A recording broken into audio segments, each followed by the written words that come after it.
கர்த்தராகிய இயேசு கிறிஸ்து நல்லவர். கர்த்தருடைய பரிசுத்த நாமம் மகிமைப்படுவதாக. லூக்கா சுவிசேஷத்தின் புத்தகம், லூக்கா சுவிசேஷம் 2வது அதிகாரம் 10, 11, 12 வசனங்களை வாசிக்கலாம். லூக்கா 10 2வது அதிகாரம் 10, 11, 12. தேவதூதன் அவர்களை நோக்கி, பயப்படாதிருங்கள், இதோ எல்லா ஜனத்துக்கும் மிகுந்த சந்தோஷத்தை உண்டாக்கும் நற்செய்தியை உங்களுக்கு அறிவிக்கிறேன். இன்று கர்த்தராகிய கிறிஸ்து என்னும் இரட்சகர் உங்களுக்காக தாவீதின் ஊரிலே பிறந்திருக்கிறார். பிள்ளையை துணிகளில் சுற்றி முன்னணியிலே கிடத்திருக்க காண்பீர்கள். இதுவே உங்களுக்கு அடையாளம் என்றார். எல்லாரும் கரங்களை உயர்த்தி ஆமென் சொல்லலாமா? இதோ எல்லா ஜனத்துக்கும் மிகுந்த சந்தோஷத்தை உண்டாக்குகிற ஒரு நற்செய்தியை உங்களுக்கு அறிவிக்கிறேன். இன்று கர்த்தராகிய கிறிஸ்து என்னும் இரட்சகர், அல்லேலூயா, அவர் யார்? அவர் இரட்சகர் உங்களுக்கு தாவீதின் ஊரிலே பிறந்திருக்கிறார். பிள்ளையை துணிகளில் சுற்றி முன்னணியிலே கிடத்திருக்க காண்பீர்கள். இதுவே உங்களுக்கு அடையாளம். என் ஆண்டவராகிய இயேசு கிறிஸ்து அவர் பிறந்த போது அங்கே தேவ தூதர்கள் போய் மேய்ப்பர்களுக்கு சொன்ன ஒரு மாபெரும் ஒரு நற்செய்தி தான் இது. இன்னைக்கு நமக்கு இந்த மிகுந்த சந்தோஷத்தை நம்முடைய குடும்பங்களிலே கர்த்தர் உண்டாக செய்வாராக. ஆமெனா. டிசம்பர் மாசம் பிறந்ததுமே எல்லா வீடுகளிலும் ஸ்டார் எல்லாம் கட்டி, ஆமெனா, எல்லாம் நிறைய லைட் எல்லாம் போட்டுலாம் ரொம்ப சந்தோஷத்தை வெளிப்படுத்துவார்கள். நல்லா கவனிங்க. ஆக்சுவலா இது உண்மையிலே நம்முடைய மனதுக்குள்ள இந்த சந்தோஷத்தை தேவன் நமக்கு அது கொடுக்க வேண்டும். கிறிஸ்து இயேசுவினுடைய பிறப்பினாலே அவர் நமக்குள்ள இந்த மாபெரும் சந்தோஷத்தை கொடுக்கிறார். ஸ்டுடியோ கம்மி பண்ணுங்க சார், ஒரு மாதிரி இருக்கு. ரைட்டா? ஓகே. கர்த்தர் நல்லவர். ரொம்ப கம்மி பண்ணா கொண்டைய ஒரு மாதிரி பண்ணி விட்டுருந்தா நல்லது. ஓகே, கவனிங்க, நல்லா கவனிங்க. ரொம்ப முக்கியமானது. இன்னைக்கு எல்லாம் ஒவ்வொரு ஸ்டெப் பை ஸ்டெப்பா நம்ம கூர்ந்து கவனிக்க போகிறோம். இயேசு கிறிஸ்து ஏன் பிறந்தார்? இயேசு கிறிஸ்து ஏன் பிறக்கணும்? ஆமெனா. இன்று கர்த்தராகிய கிறிஸ்து என்னும் இரட்சகர். ஒவ்வொரு மனிதனும் பிறக்கும் போதே காந்தி மகாத்மாவா பிறந்தாரா?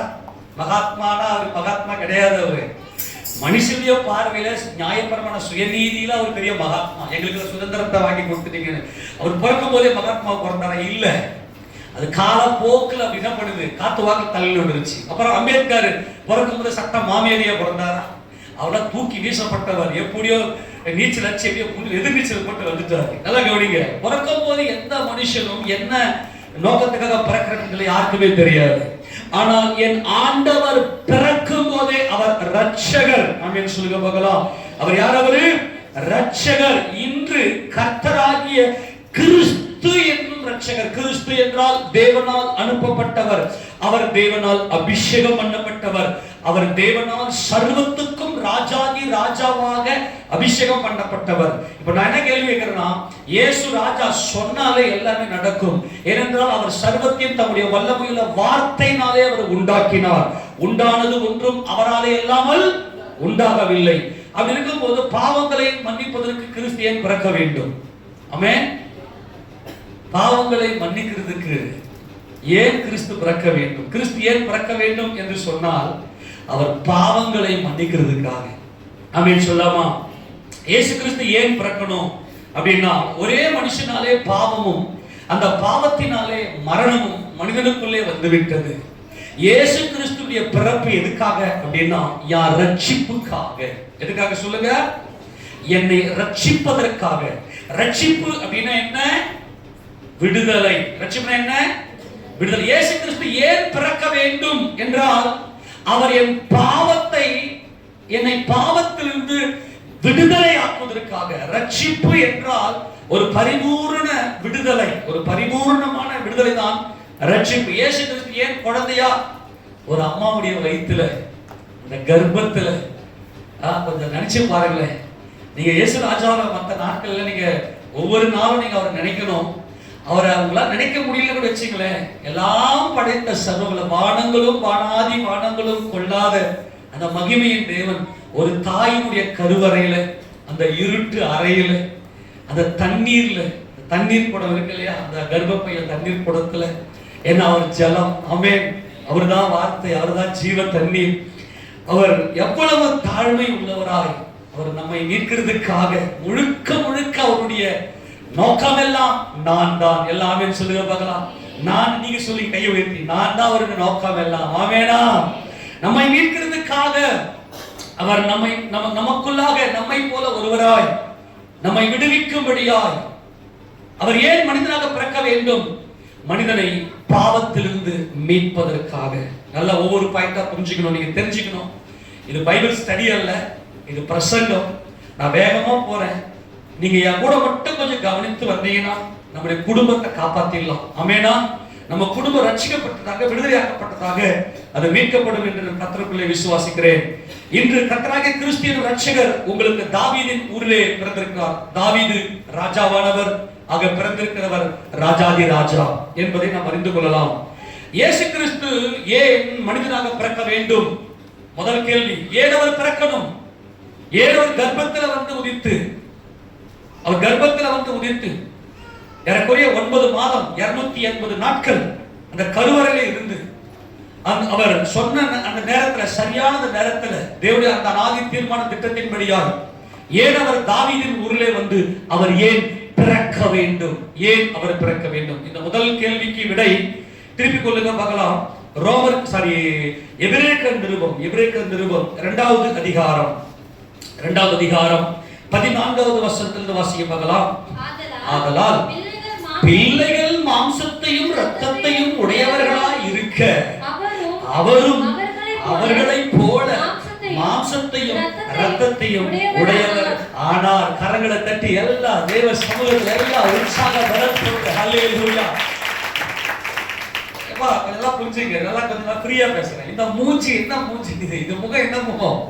மாம்ச முகம். இது மாம்சம். தேவன் எப்படி இருக்கிறார்? ஆவியா இருக்கிறார். பிதாவை தொழுது கொள்ளுகிறவர்கள் ஆவியோடு உண்மையோடு தொழுது கொள்ள வேண்டும். தேவன் ஆவியா இருக்கிறார். ஆனால் தேவன் தம்முடைய சாயலிலும் தம்முடைய ரூபத்தின்படியும் மனுக்குலமாக நம்மை மாம்சத்தோடும் இரத்தத்தோடும் படைத்தார். ஜீவ சுவாசத்தை மனுஷனுடைய நாசியிலே ஊதினார். மனுஷன் ஜீவாத்மாவானான். ஆமென். அவருடைய வல்லமை நமக்குள்ள இருப்பது தேவனுடைய வல்லமை. ஆமென். மண்ணில உருவாக்கப்பட்ட இந்த மனுஷனுக்கு ஜீவ சுவாசத்தை ஊதுனா அவன் எழுந்து நின்று ஆளுகை பண்ண ஆரம்பிச்சிட்டான். அப்ப நமக்குள்ள செயல்படுறது யாருடைய வல்லமை? தேவனுடைய வல்லமை. எல்லாம் சந்தோஷமா இருக்கிறீங்களா? அல்லேலூயா. தேவ தூதர்கள்லாம் தேவனை அப்பான்னு கூப்பிட முடியாது. ஆனா நான் அவரை தைரியமா அப்பான்னு கூப்பிடலாம். காரணம் அவருடைய குமாரனாக இயேசு கிறிஸ்து ரட்சிப்பு எனக்குள்ள இருக்கிறது. நான் மாம்சத்தோட ரத்தத்தோட இருக்கிறேனா? அல்லேலூயா. இயேசு கிறிஸ்து ஏன் பிறக்க வேண்டும்? அவர் ஏன் மனிதனாக பிறக்க வேண்டும்? ஒரு தாயின் கருவறையில் இருந்து அவர் ஏன் பிறக்க வேண்டும்? அவர் ஏன் என்றால், மனிதனாகிய நான் மாம்சத்தோட பிள்ளைகள் பிள்ளைகள் பிள்ளை. ரொம்ப சந்தோஷமா இருக்குது. நான் யாருடைய பிள்ளை? நான் யாருடைய பிள்ளை? நான் இயேசு ராஜாவுடைய பிள்ளை. அவர் என் தகப்பன், எனக்கு மெய்ப்பன், எனக்கு தாய், எனக்கு சகோதரன், எனக்கு மணவாளன், எனக்கு எல்லாம், என் நண்பன், எல்லாம் அவர். இந்த இடத்துல கர்த்தர் பிள்ளை என்று சொல்லுகிறார். பிள்ளைகள் மாம்சத்தையும் இரத்தத்தையும் உடையவராக இருக்க அவரும் மாம்சத்தையும் இரத்தத்தையும் உடையவர் ஆனார். ஏன் அவர் ஆகணும்? ஏன் அவர் மாம்சத்தையும் இரத்தத்தையும் உடையவர்? ஏன் மாம்சத்தோட ரத்தத்தோட வரணும் என்றால், பிள்ளைகள் என்ன பண்ணிட்டாங்கன்னா பாவம் செஞ்சுட்டாங்க. அல்லேலூயா. என்ன பண்ணிட்டாங்க? பாவம் செஞ்சுட்டாங்க. பிள்ளைங்க என்ன பண்ணிட்டாங்க? பாவம் செஞ்சிட்டதுனால இவர்களால் நீதி செய்ய முடியவில்லை. ஒரே மனுஷனாலே பாவமும் பாவத்தினாலே மனிதனுக்குள்ள மரணமும் வந்துவிட்டது. இவர்கள் ரட்சிக்கப்படவில்லை. இவர்கள் கட்டப்பட்டிருக்கிறார்கள். பாவத்தினாலே மரணத்தினாலே கட்டப்பட்டு விட்டார்கள். மரணமும் பாவமும் இந்த மனிதனை கட்டி இருக்கிறதுனால தான் மனுஷனுக்கு மரணம் ஏற்படுகிறது. மரணத்தை தடுக்கவே முடியல, கட்டி வச்சிருக்கிறது. இப்ப கட்டி வச்சிருக்கிறது யாரும் அவிழ்க்க முடியுமா? விலங்கிடப்பட்டிருக்குது அதிகாரத்தோட. பாவத்தின் அதிகாரமும் மரணத்தின் அதிகாரமும் இந்த மனுஷனுக்குள்ள இருக்கிறது. அதனால தான் இன்னைக்கு எல்லாருடைய வாழ்க்கையில வறுமை. வறுமை ஏன் இன்னைக்கு? பாவக்கட்டு, மரணக்கட்டு.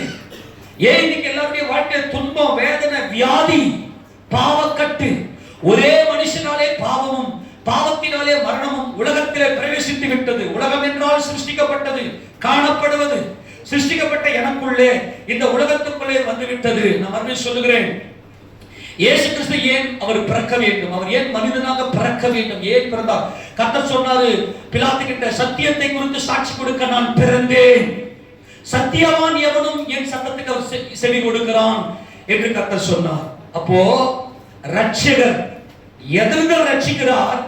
மரணத்துக்கு அதிகாரியாகிய பிசாசானவனை, மரணத்துக்கு அதிகாரியாகிய பிசாசானவனை தமது மரணத்தினாலே அழிக்கும்படிக்கும், நம்மளை கட்டி வச்சிருக்கிற பாவத்துக்கும் மரணத்துக்கும் காரணகர்த்தா உலகத்தின் அதிபதி யார் என்றால் இந்த பிசாசு. இந்த பிசாசை அழிக்க, அல்லேலூயா ஆமெனா, இந்த பிசாசை அழித்து உன்னை பாவத்தினாலும் மரணத்தினாலும் கட்டி உன் வாழ்க்கையில ஒரு விடுதலையே இல்லாமல் கண்ணீரோடும் வேதனையோடும் துன்பத்தோடும் மன கசப்போடும் மன குழப்பத்தோடும் மன வலியோடும், மன வலி, பிசாசுடைய நோக்கமே என்னன்னா உனக்கு மன வலியை கொடுக்கணும். என்ன நடந்தாலும் அவனுடைய ஒரே டார்கெட் என்ன தெரியுமா? உனக்கு மன வலியை கொடுக்கணும். யோபுக்கு தான் பிளான் பண்ணான். யோபுக்கு மன வலியை கொடுத்துறான். யோபு கர்த்தருக்குள்ள சந்தோஷமா இருந்தார், கர்த்தரால் மீட்கப்பட்டவர், கர்த்தர் ரட்சிக்கப்பட்டவர். அவனுக்கு மனவலியை கொடுக்கும், யோபுக்கு மனவலியை கொடுக்கும்படியா சொத்துக்கள் பிள்ளைகள் எல்லாவற்றையும் நாசம் செய்து அதம் பண்ணி அவனுக்கு யோபுடைய உடம்பெல்லாம் வியாதியை கொடுத்தோம்.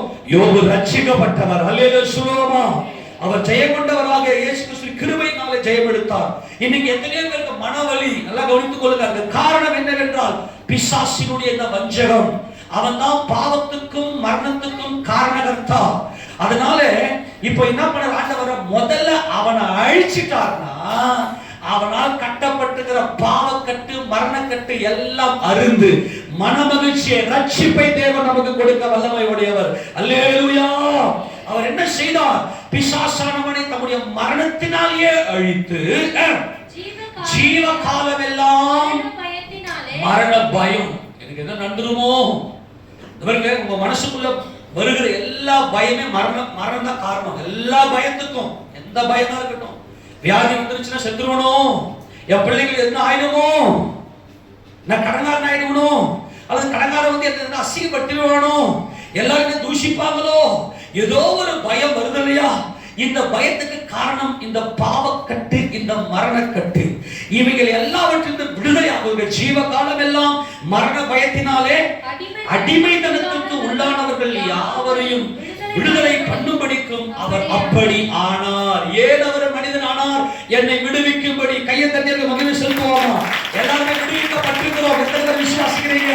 நான் ரட்சிக்கப்பட்டிருக்கிறேன், நான் விடுதலையாக்கப்பட்டிருக்கிறேன், சாத்தானின் அதிகாரம் யாரால இல்லை. எத்தனை சந்தோஷம். அல்லேலூயா. நான் அதை குறித்து பயப்பட மாட்டேன். ஆமெனா. ஒரே மனுஷனாலே ஆதாமாகிய முந்தின ஆதாமாகிய ஒரே மனுஷனாலே பாவமும் அந்த மனுஷனுடைய அந்த பாவத்தினாலே மரணமும் உலகத்திலே எனக்குள்ள ரத்தத்துல பிரவேசித்து விட்டது. மாம்சத்தின் உயிர் எதகுது சொல்லுங்க.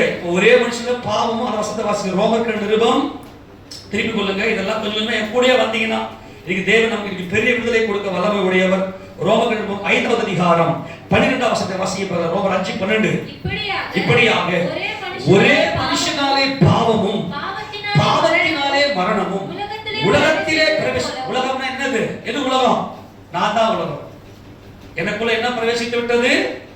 ஒரே மனுஷனாலே பாவமும் பாவத்தினாலே மரணமும் யார் ரத்தத்துல ஓடு, யார் ரத்தத்துல பிரவேசித்து விட்டது.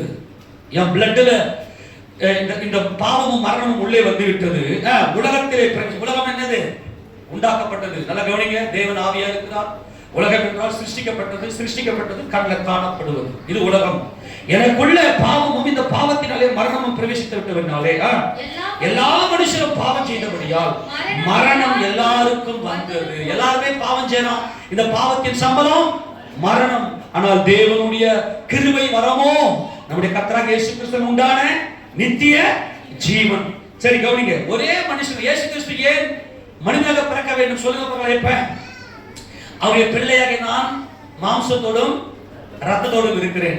First point. இயேசு கிறிஸ்து ஏன் மனிதனாக பிறக்க வேண்டும்? அவருடைய பிள்ளையாக நான் மாம்சத்தோடும் ரத்தத்தோடும் இருக்கிறேன். அப்போ என் மேல அன்பு கூர்ந்து என்னை தேடி வந்தார். ஆமென் சொல்லுங்க. என் மேல அன்பு கூர்ந்து என்னை தேடி வந்தார். அல்லேலூயா. இந்த அன்புக்காகத்தான் உன்னை அழைத்திருக்கிறார். இந்த அன்பு நித்திய அன்பு. முந்தின மனுஷனாகிய ஆதாம் மண்ணிலிருந்து உண்டானவன், அவன் மண்ணின் காரியங்களுக்காகவே செயல்படுகிறவன். நாம் இந்த மண்ணின் சாயலை வெறுத்துவிட்டு பிந்தின ஆதாமாகிய இயேசு கிறிஸ்துவுக்குள்ளாக நாம் உயிர்ப்பிக்கப்பட வேண்டும். இயேசு கிறிஸ்து அன்பை தேடி வந்தவர். இயேசு கிறிஸ்து உறவை தேடி வந்தவர். முந்தின ஆதாம், நல்ல கவனிங்க, முந்தின ஆதாம் படைக்கும் போது யாருமே கிடையாது, அவன் மட்டும் தான் இருந்தான். அவன் ஏற்று பார்க்கிற எந்த உறவு கொள்றதுக்கு யாருமே இல்லை. உண்மையா இல்லையா? முந்தின ஆதாம், முதல்ல ஆதாம் உருவாக்கப்பட்டான், ஆதாமுக்குள்ள தான் ஏவாள் உருவாக்கப்பட்டார். முந்தின ஆதாம பார்த்தீங்கன்னா அந்த மனுஷனுக்குள்ள ஒண்ணுமே இல்லை. எது பார்க்கிறேன், நேரம் ஏவாள் அப்பாரமா தான் பார்க்கிறோம். ஏவாள் வந்து என்னுடைய கணிப்பின்படி எத்தனையோ லட்ச வருஷங்களுக்கு பின்னாடி தான் ஏவாள் சிருஷ்டிக்கப்பட்டிருக்க வேண்டும். நான் மாட்ட சொல்ற மாதிரி ஆதாம் ஏதோ 6000 வருஷத்துக்கு முன்னாடி ஆதாம் சிருஷ்டிக்கப்பட்டது பல லட்ச வருஷங்களாக இருந்திருக்க வேண்டும். அதுக்கு நிறைய ஆதாரங்கள் உண்டு. ஆமேனா? அதை பார்த்திருக்கிறோம். ஆனால் பிந்தின ஆதாமாகிய இயேசு கிறிஸ்துவோ என் பிள்ளைகள், அல்லேலூயா, என் பிள்ளைகள், அல்லேலூயா, அவர் உறவுக்காக, அவர் அன்புக்காக, அவர் நேசத்துக்காக, அவர் உன்னை அணைப்பதற்காக, உன்னை தேவ சமூகத்தில் கொண்டு போய் சேர்ப்பதற்காக பிள்ளைகள் மாம்சத்தோட ரத்தத்தோடு இருக்கிறார்கள். அந்த ரத்தத்துல பாவமும் பாவத்தில் மரணமும் இருக்கிறது. ஆதலால் இந்த மரணத்துக்கு அதிகாரிகள் பிசாசானவனை யாம் மரணத்தினாலே அழிக்க போகிறேன். கையை தட்டி வெளியே சொல்லுவோமா? அவருடைய வாழ்க்கையில மனமகிழ்ச்சி, எல்லா மனுஷருக்கும் மனமகிழ்ச்சியை, எல்லா மனுஷருக்கும் மனமகிழ்ச்சியை உண்டாக்குகிற நற்செய்தியை அறிவிக்கும்படியாக இந்த உலகத்தில் தேவதூதன் வந்ததுக்கு காரணம் என் கர்த்தர் இந்த உலகத்தில் பிறந்தார். ஆமெனா?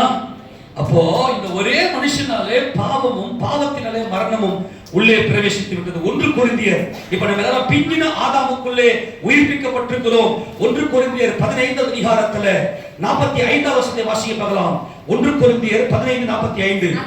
அந்தபடியே முந்தின மனுஷனாகிய ஆதாம் ஜீவாத்மாவானான் என்று எழுதியிருக்கிறது. பிந்தின ஆதாம் உயிர்ப்பிக்கிற ஆவியானார். நம்மை உயிர்ப்பித்து விட்டார். நமக்கு பயம் போய்விட்டது. எல்லா மரணமும், எல்லா மரண கட்டுகளும், பாவ கட்டுகளும், எல்லா கடன் பிரச்சனை கட்டுகள், இதெல்லாம் பிசாசால் கொண்டு வரப்படுவது. கடன் பிரச்சனை அல்லது வியாதி கட்டு, குடும்பத்துல பிரச்சனை, கணவன் மனைவிக்குள்ள ஒன்று சேர வேண்டியத கட்டு, அநேக குடும்பத்துல டைவர்ஸ், எல்லா கட்டுகளையும் பிந்தின ஆதாம் அவர் உறவை தேடி வந்தவர், அவர் அன்பை தேடி வந்தவர். ஆமெனா? முந்தின ஆதாம் நேரா எழுந்து ஆளுகை பண்ண போயிட்டாரு. தோட்டத்தை கொண்டு போய் தோட்டத்தை பண்படுத்தும் பாதுகாக்கும் தேவன் வைத்து விட்டார். யாருமே உறவு கொள்றது யாருமே இல்லை. ஆனால் பிந்தின ஆதாமாகிய ஆண்டவராகிய இயேசு கிறிஸ்து என்னை தேடி வந்தார். அவர் உறவு கொள்ள வந்தார். அவர் அன்பை தேடி வந்தார். என் மேல வைத்த இரக்கத்தை தேடி வந்தார். அவருடைய பரிசுத்த நாமம் என்றென்றைக்கும் துதிக்கப்படுவதாக. இப்போ லைனா சொல்லுங்க பார்க்கலாம். இயேசு கிறிஸ்து ஏன் மனிதனாக பிறக்க வேண்டும்? நான் மாம்சத்தோடும், அவருடைய பிள்ளையாகிய நான் மாம்சத்தோடும் ரத்தத்தோடும் இருக்கிறேன். ஓகே, மாம்சத்தோடும் ரத்தத்தோடும் இருந்தால் என்ன பிரச்சனை அப்படின்னா, இந்த மாம்சத்திலே இந்த ரத்தத்திலையும் பாவமும் மரணமும் கலந்து விட்டது. இரண்டாவது என்னது? மரணத்துக்கு பாவமும் மரணமும் எனக்குள்ள கலந்து விட்டது. ஆக இந்த பாவத்தையும் மரணத்தையும் ஜெயிப்பதற்காக, ஏன்னா மாம்சத்தினுடைய உயிர் எதில் இருக்குது? ரத்தத்தில் இருக்குது. இயேசு கிறிஸ்து ஏன் ரத்தம் சிந்தணும் அப்படின்னா, எல்லா பாவமும் ரத்தமும் எல்லா பாவமும் எங்க இருக்குன்னா மனிதனுடைய ரத்தத்துல தான் இருக்குது. மனிதன் பாவம் செய்யறான் இல்லையா? மனிதனுடைய புத்தியே என்னது அப்படின்னா அவன் பாவம் செய்வான். எடுத்து வாசிக்க பார்க்கலாம். லேவியராகமம் 17:11 வாசிக்க பார்க்கலாம். லேவியராகமம் 17:11.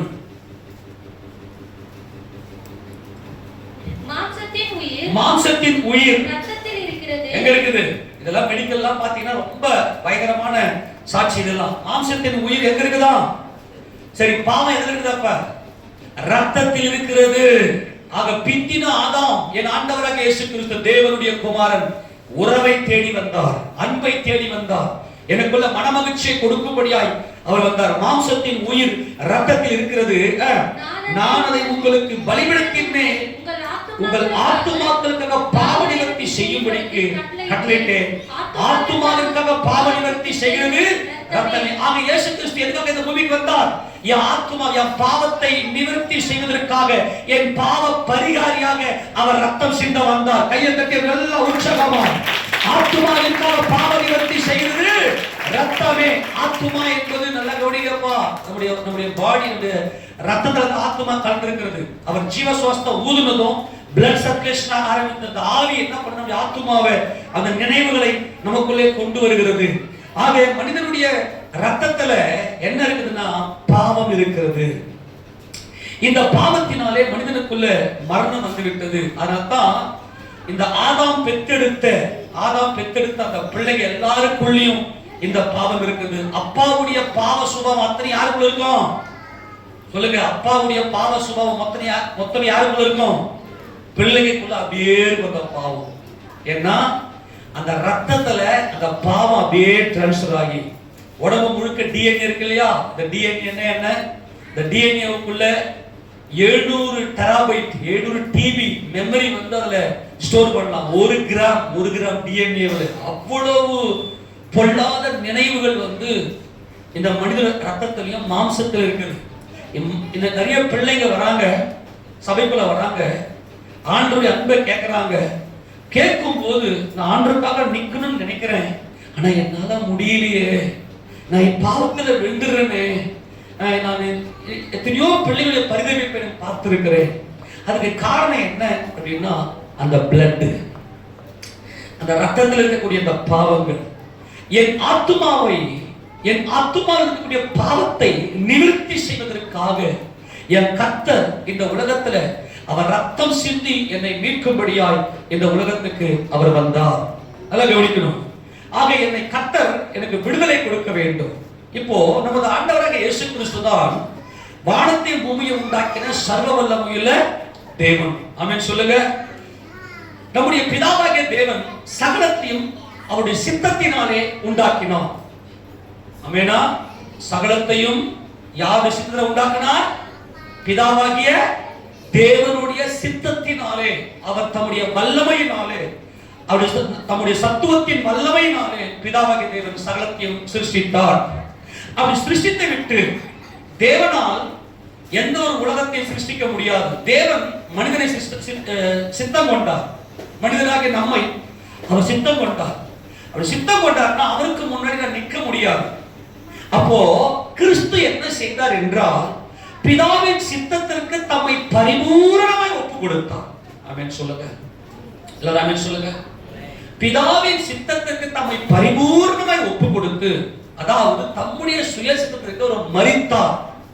என் பிதாவின் சித்தத்தை நான் செய்து முடிப்பேன். என் பிதாவின் சித்தம் என்ன? என் குமாரனே, எனக்கு பிள்ளைகள் வேண்டும். அவர்களை மாம்சத்தோடும் ரத்தத்தோடும் சிருஷ்டிக்க போகிறோம். அவர்கள் என்னை அறியாமல் நான் படைத்தவர்களை மட்டுமே அறிவார்கள். நான் மறுபடியும் சொல்கிறேன், அவர்கள் என்னை பார்க்க முடியாது. ஏனென்றால் நான் சர்வ வல்லவர், நான் சிங்காசனத்தில் வீற்றிருக்கிறவர். அப்போ நான் என்ன செய்யணும்? அப்போ குமாரன் என்ன செய்ய வேண்டும் என்றால் அத்தனை பிள்ளைகளையும் மீட்கிறதுக்காக அவர் மனிதனாக வந்து, அவர் மாம்சத்தோடு ரத்தத்தோடும் வந்து மனிதனுடைய மீட்புக்காக சிலுவையில ரத்த சிந்தி அவருடைய மாம்சம் அடிக்கப்பட்டு, நல்லா கவனிங்க, அவருடைய மாம்சம் அடிக்கப்பட்டு அவர் ரத்தம் சிந்தி அவருடைய கடைசி சொட்டு ரத்தம் வரைக்கும் இந்த உலகத்துல மனிதனுடைய பாவத்துக்காக சிந்தி அவர் இந்த மனிதனை மீட்க வேண்டும், இவனை ரட்சிக்க வேண்டும். ரட்சிக்கப்பட்டவன் பிதாவை என்றென்றைக்கும் என் பிதா என்று சொல்லி சர்வவல்லவர் சொல்லி அவரை மகிமைப்படுத்துவார். இயேசு ராஜா என்றென்றைக்கும் ராஜாதி ராஜா என்று அவரை மகிமைப்படுத்துவான். இதுதான் சப்ஜெக்ட். அல்லேலூயா. இதுதான் மீட்பின் திட்டம். ஆமெனா? அப்போ உலக தோற்றத்துக்கு முன்பதாகவே பிதாவாகிய தேவன் சர்வத்தையும் சிருஷ்டித்து சகலத்தையும் தம்முடைய ஒரே பேரான குமாரனுடைய காலின் கீழே ஒப்பு கொடுத்து விட்டார். சகலமும் பிதாவினால் குமாரனாகிய இயேசு கிறிஸ்துவுக்குள்ள ஒப்பு கொடுக்கப்பட்டிருக்கிறது. ஆமெனா? இந்த மனிதன் தேவனை அறிகிற சகலமும் யாருடையது? தேவனுடையது. சகலத்தையும் யாருக்கு தேவன் ஒப்பு கொடுத்திருக்கிறார்? குமாரனுக்கு ஒப்பு கொடுத்திருக்கிறார். குமாரன் என்ன செய்றார்னா, தேவ சாயல சிருஷ்டிக்கப்பட்ட அந்த மனிதனுக்கு அவருடைய கிருபையினாலே எல்லாத்தையும் கொடுக்கிறார். எல்லாத்தையும் உண்டாக்குறது யாரு? இயேசு கிறிஸ்து. எல்லாம் யாருடைய கையில ஒப்பு கொடுக்கப்பட்டிருக்கிறது? இயேசப்பா கையில ஒப்பு கொடுக்கப்பட்டிருக்கிறது. இயேசு ராஜா என்ன செய்தார்னா, என் பிதாவாகிய தேவன் என்னென்னலாம் என்னை குறித்து சித்தம் கொண்டிருக்கிறாரோ அதையெல்லாம் அவர் கொடுக்கிறார், அவர் கிருபையினாலே. ஆமென் சொல்லாமா? இந்த கிருபையை உணர்ந்து கொண்டா பாருங்க. எனக்கு மனைவியை கொடுத்தது என் கர்த்தருடைய கிருபை, எனக்கு கணவனை கொடுத்தது என் கர்த்தருடைய கிருபை, எனக்கு பிள்ளைகளை கொடுத்தது கர்த்தருடைய கிருபை, எனக்கு வீட்டை கொடுத்தது கர்த்தருடைய கிருபை, எனக்கு வஸ்திரத்தை கொடுத்தது கர்த்தருடைய கிருபை, எல்லாமே என் தேவனுடைய கிருபை என்று என்னைக்கு ஒரு மனுஷன் உணர்ந்து இயேசு ராஜாவை மகிமைப்படுத்துகிறானோ, இவரே ராஜாதி ராஜா என்று மகிமைப்படுத்துகிறானோ, அவன் ரட்சிக்கப்பட்டவன்.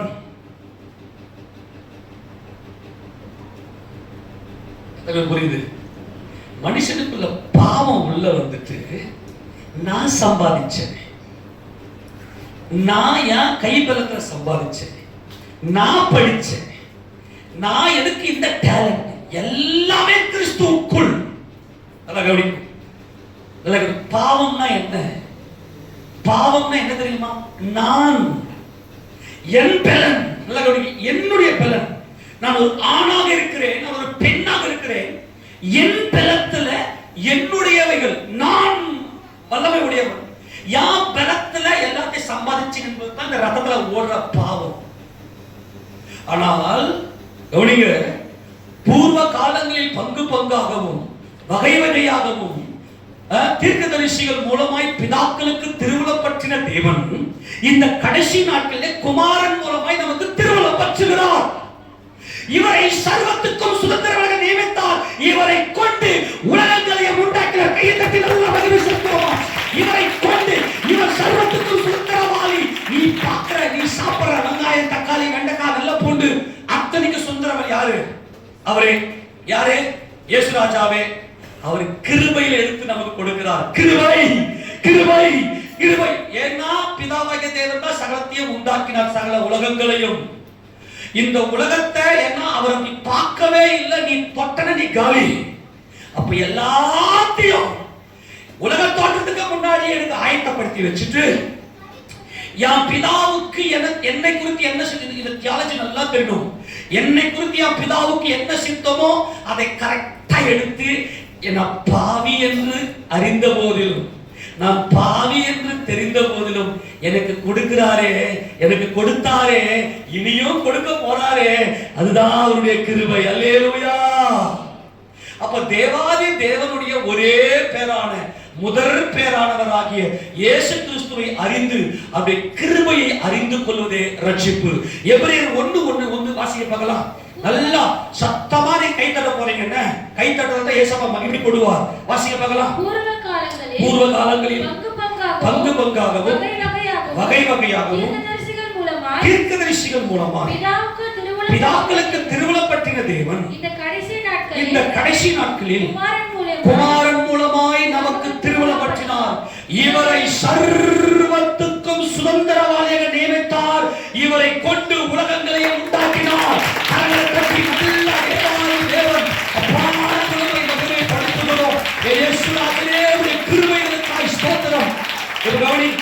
இவரை சர்வத்துக்கும் சொல்லி, சர்வத்துக்கும் சர்வனது உலகம் எல்லாம் கவனிக்க பார்க்கலாம். இப்ப என் மனைவி இப்ப ரூத்தம்மா இருக்குது. இப்ப ரூத்தம்மா யாருடையது? தேவனுடையது. தேவனுடையதை இயேசு கிறிஸ்து ஜெயம் கொண்டதுனால அவர் குமாரனா இருக்கிறது. அவர் தான் ராஜாதி ராஜா. ஆமெனா? சொல்ல அவர்தான், சொல்ல அவர்தான் ராஜாதி ராஜா. இப்ப அவர் என்ன செய்யறாருன்னா, நான் ஒரு ஆணாக இருக்கிறேன், எனக்கு ஒரு பெண் தேவையா இருக்கிறது. கிறிஸ்து இயேசு என்ன பண்றாருன்னா, அவர் கிருபையா எனக்கு கொடுக்கிறார். நான் இந்த உலகத்துல ஒரு நன்மையை அனுபவிக்கிறதுக்கு ஒரு தகுதியே இல்லை. நான் மறுபடியும் சொல்றேன். ஆக பிதாவாகிய தேவனையும் ஒன்றாகிய மெய் தேவனாகிய உம்மையும் நீர் அனுப்பினராக இயேசு கிறிஸ்துவை அறிவதே நித்திய ஜீவன். அப்ப மனுஷன் என்ன பண்ணிட்டான் அப்படின்னா, இந்த உலகத்துல வந்து உட்கார்ந்துக்கின்னு நான் நீதிமான், நான் நீதி உள்ளவன், நான் யான் பலத்தை சம்பாதிச்சு எல்லாவற்றையும் என்னுடையதை எல்லாம் நான் சேர்த்து வச்சிருக்கிறேன் அப்படின்னு சொல்லி சாபத்துல பாவத்துல மாட்டிக்கினான். அதனால வெளியே வரவே முடியல. எத்தனை பேர் இந்த கிருபையை உணர்றீங்களோ? எத்தனை பேர் இந்த தயவு? நான் பிறக்கிறதுக்கு முன்னாடி எல்லாத்தையும் ஆயத்தப்படுத்தி வச்சிருக்கிறாரு. அல்லேலூயா. நான் இந்த பூமியில வர்றதுக்கு முன்னாடி எல்லாத்தையும் ஆயத்தப்படுத்தி வச்சு கிறிஸ்டியனுக்கு ஏற்ற வேலை கொடுக்கிற அந்த கிருபை இருக்குது. 25ஆம் சங்கீதத்துல திருப்பி கொள்ளுங்களேன். 25வது சங்கீதத்துல அப்பா இதை நம்ம ஏற்கனவே பல முறை தியானம் செய்திருக்கிறோம். அன்பானவர்களே, நல்லா கூர்ந்து கவனித்து புரிந்து கொள்ளுங்கள். அதுல 6ஆம் வசனம் வாசிக்க பார்க்கலாம். கர்த்தாவே உம்முடைய இரக்கம், அந்த இரக்கம் என்ற இடத்துல அதாவது கர்ப்பம். ஏசப்பா உம்முடைய கர்ப்பத்துல நீங்க என்ன வைத்தீங்க. நான் எங்கே உற்பத்தி ஆனேன்? உலக தோற்றத்துக்கு முன்னாடியே உங்க கர்ப்பம், உம்முடைய அதெல்லாம் கவனிங்க. அர்த்தவசனம் என்னை போதித்தருளும் வாசி வாசி வசந்த கர்த்தாவே உம்முடைய இரக்கங்களையும் உம்முடைய காருண்யங்களையும். இந்த காருண்யம் என்பதுதான் இரக்கம். அவர் இரக்கம் உள்ளவர். அவருடைய கர்ப்பத்தில் நம்மை சுமந்தார். எத்தனை பேர் விசுவாசிக்கிறீங்க? அவைகள் அனாதி காலம் முதல் இருக்கிறது. அப்பா அவைகள் எவ்வளவு காலமா இருக்குது? அவைகள் அனாதி காலமா இருக்குது. எப்ப நம்ம முன்குறித்தார்? எப்ப நம்ம அவர் கர்ப்பத்தில் நம்மை சுமந்தார்? சொல்லுங்க பார்க்கலாம். எனக்கு தேவையான அத்தனையும் கொடுக்கிறவர் யார்? கிருபை. அல்லேலூயா. எனக்கு ஒரு தகுதியில நான் பாவி, என் ரத்தத்துல என் பிளட்ல பாவம் ஓடுகிறது. ஆனா அவர் எனக்கு கொடுத்தாரே. நீதிமானுக்கு தான் சுதந்திரம். ஆமெனா. பிதாவாகிய தேவன் சர்வ வல்லவர். அவர் தீமையை பார்க்க முடியாத சுத்த கண்ணன். அவர் நீதி உள்ள தேவன்.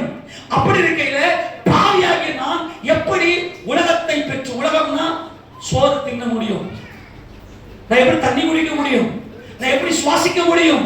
இயேசு ராஜாவுடைய கிருபை. ஆமெனா. அவர் ஜெயம் கொண்டு சர்வத்துக்கும் சுதந்திரம் வழங்க அவர் நியமிக்கப்பட்டார். அவரை ஆராதிப்பதே அவரே என் ரட்சகர். அவருடைய கிருபையினாலே நான் நிற்கிறேன் என்று உணர்றான் பாருங்க. கிருபை. ஒரு மனுஷன் கிருபையை பற்றி கொண்டு எல்லாம் வந்துடும். உன் மைண்ட்ல நீ நினைக்காத, என்னை குறித்த உங்க சித்தம் அனாதி காலம் முதல். ஆனா நான் மீறுதல் பட்ட ஆண்டவரே, நான் அக்கிரமம் பண்ணிட்ட ஆண்டவரே, என் மீறுதலையும் என் அக்கிரமத்தையும் நினையாதிலும் உங்களுடைய கிருபையை நினைய. படத்தை வாசிங்களேன். என் இளவயதின் பாவங்களையும். புரிஞ்சு வச்சா பாவம் எங்க இருக்குது? பிளட்ல. பாவம் எங்க இருக்கு? ரத்தத்துல.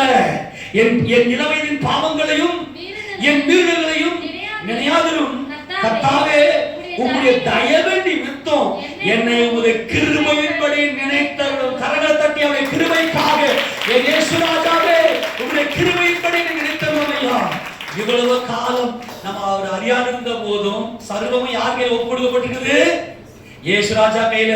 அவருடைய கிருபையினால் எனக்கு கொடுக்கிறார். உன்னை கடங்காரனா விட மாட்டார். ஆமென். கடங்காரன் இன்னைக்கு வியாதி? நான் கிருபையை உணரவில்லை. கிருபையை உணரவில்லை.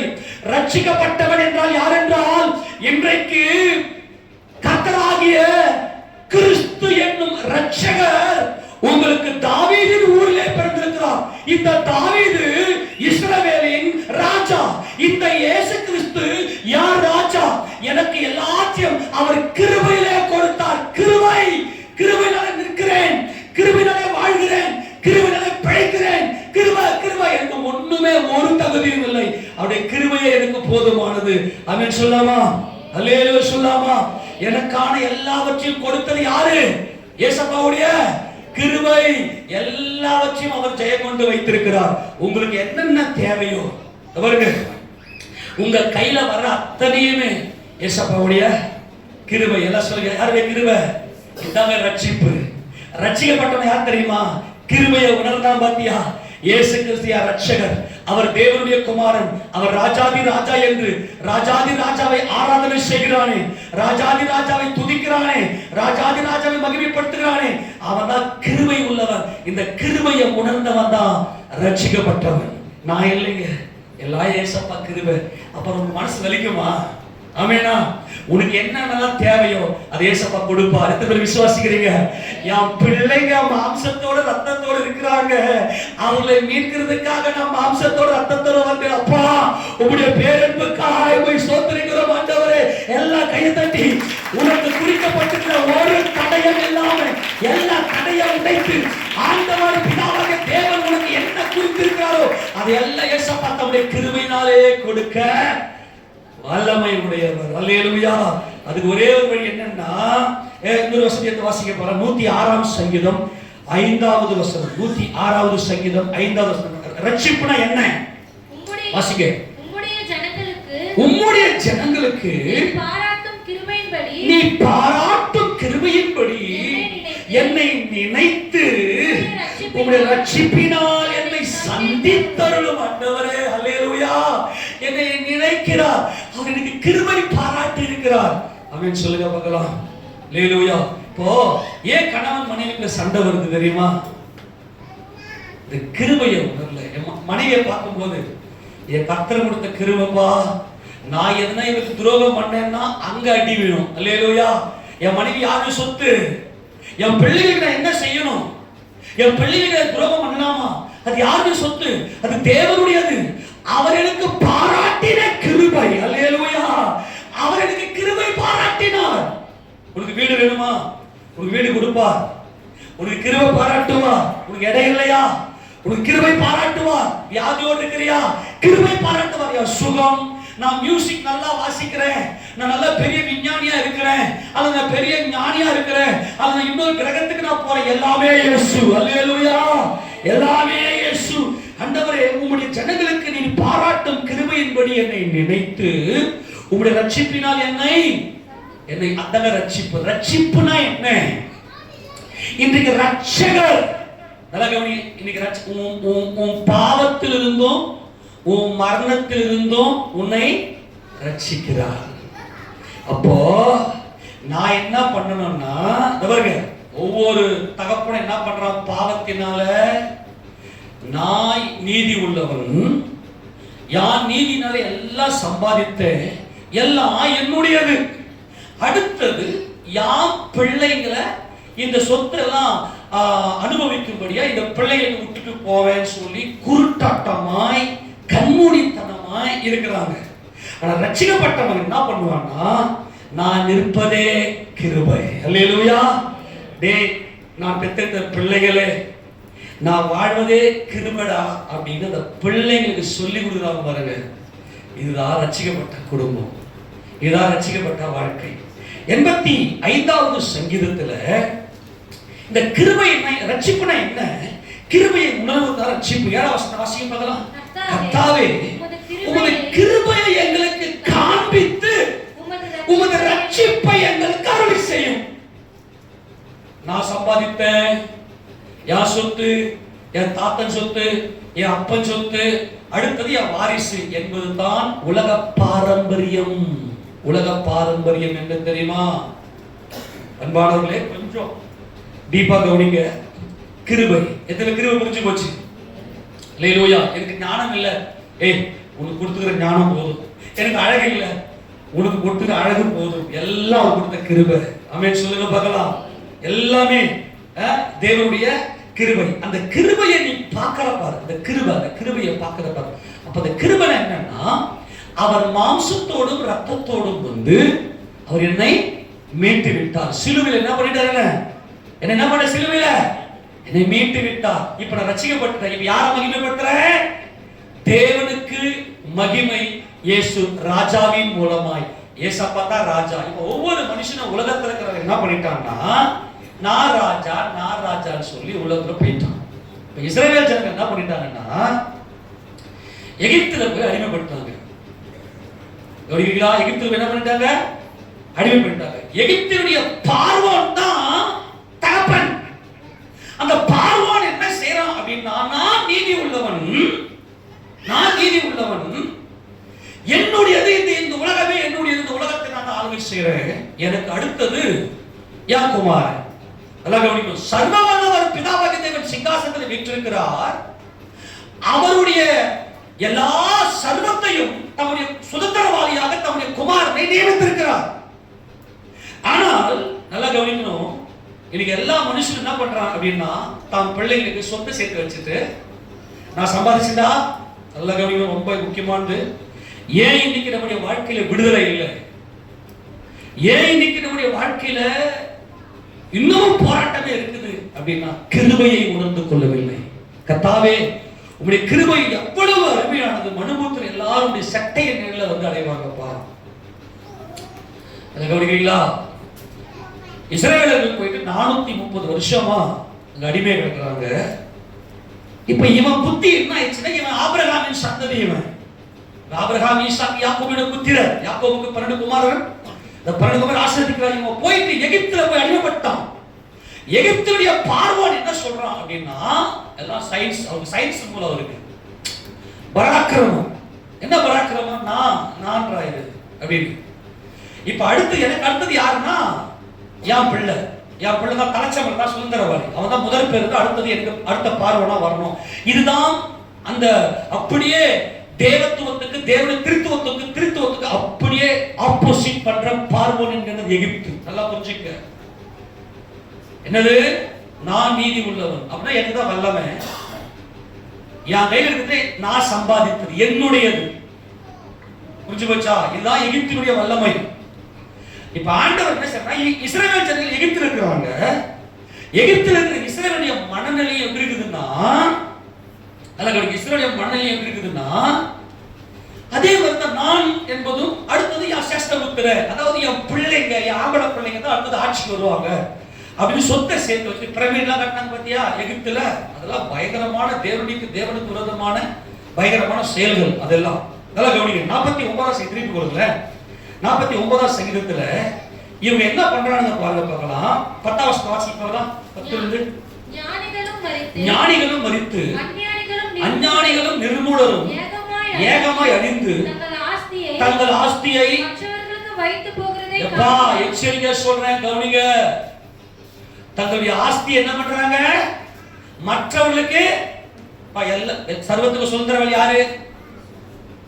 சர்வத்துக்கும் சுதந்திரவாளி என் ஆண்டவராகிய இயேசு கிறிஸ்து.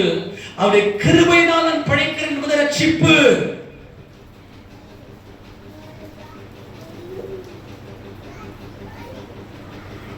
யாம் பிள்ளைங்க என்னுடைய பிள்ளைங்க அல்ல, அது தேவனுடைய பிள்ளைங்க.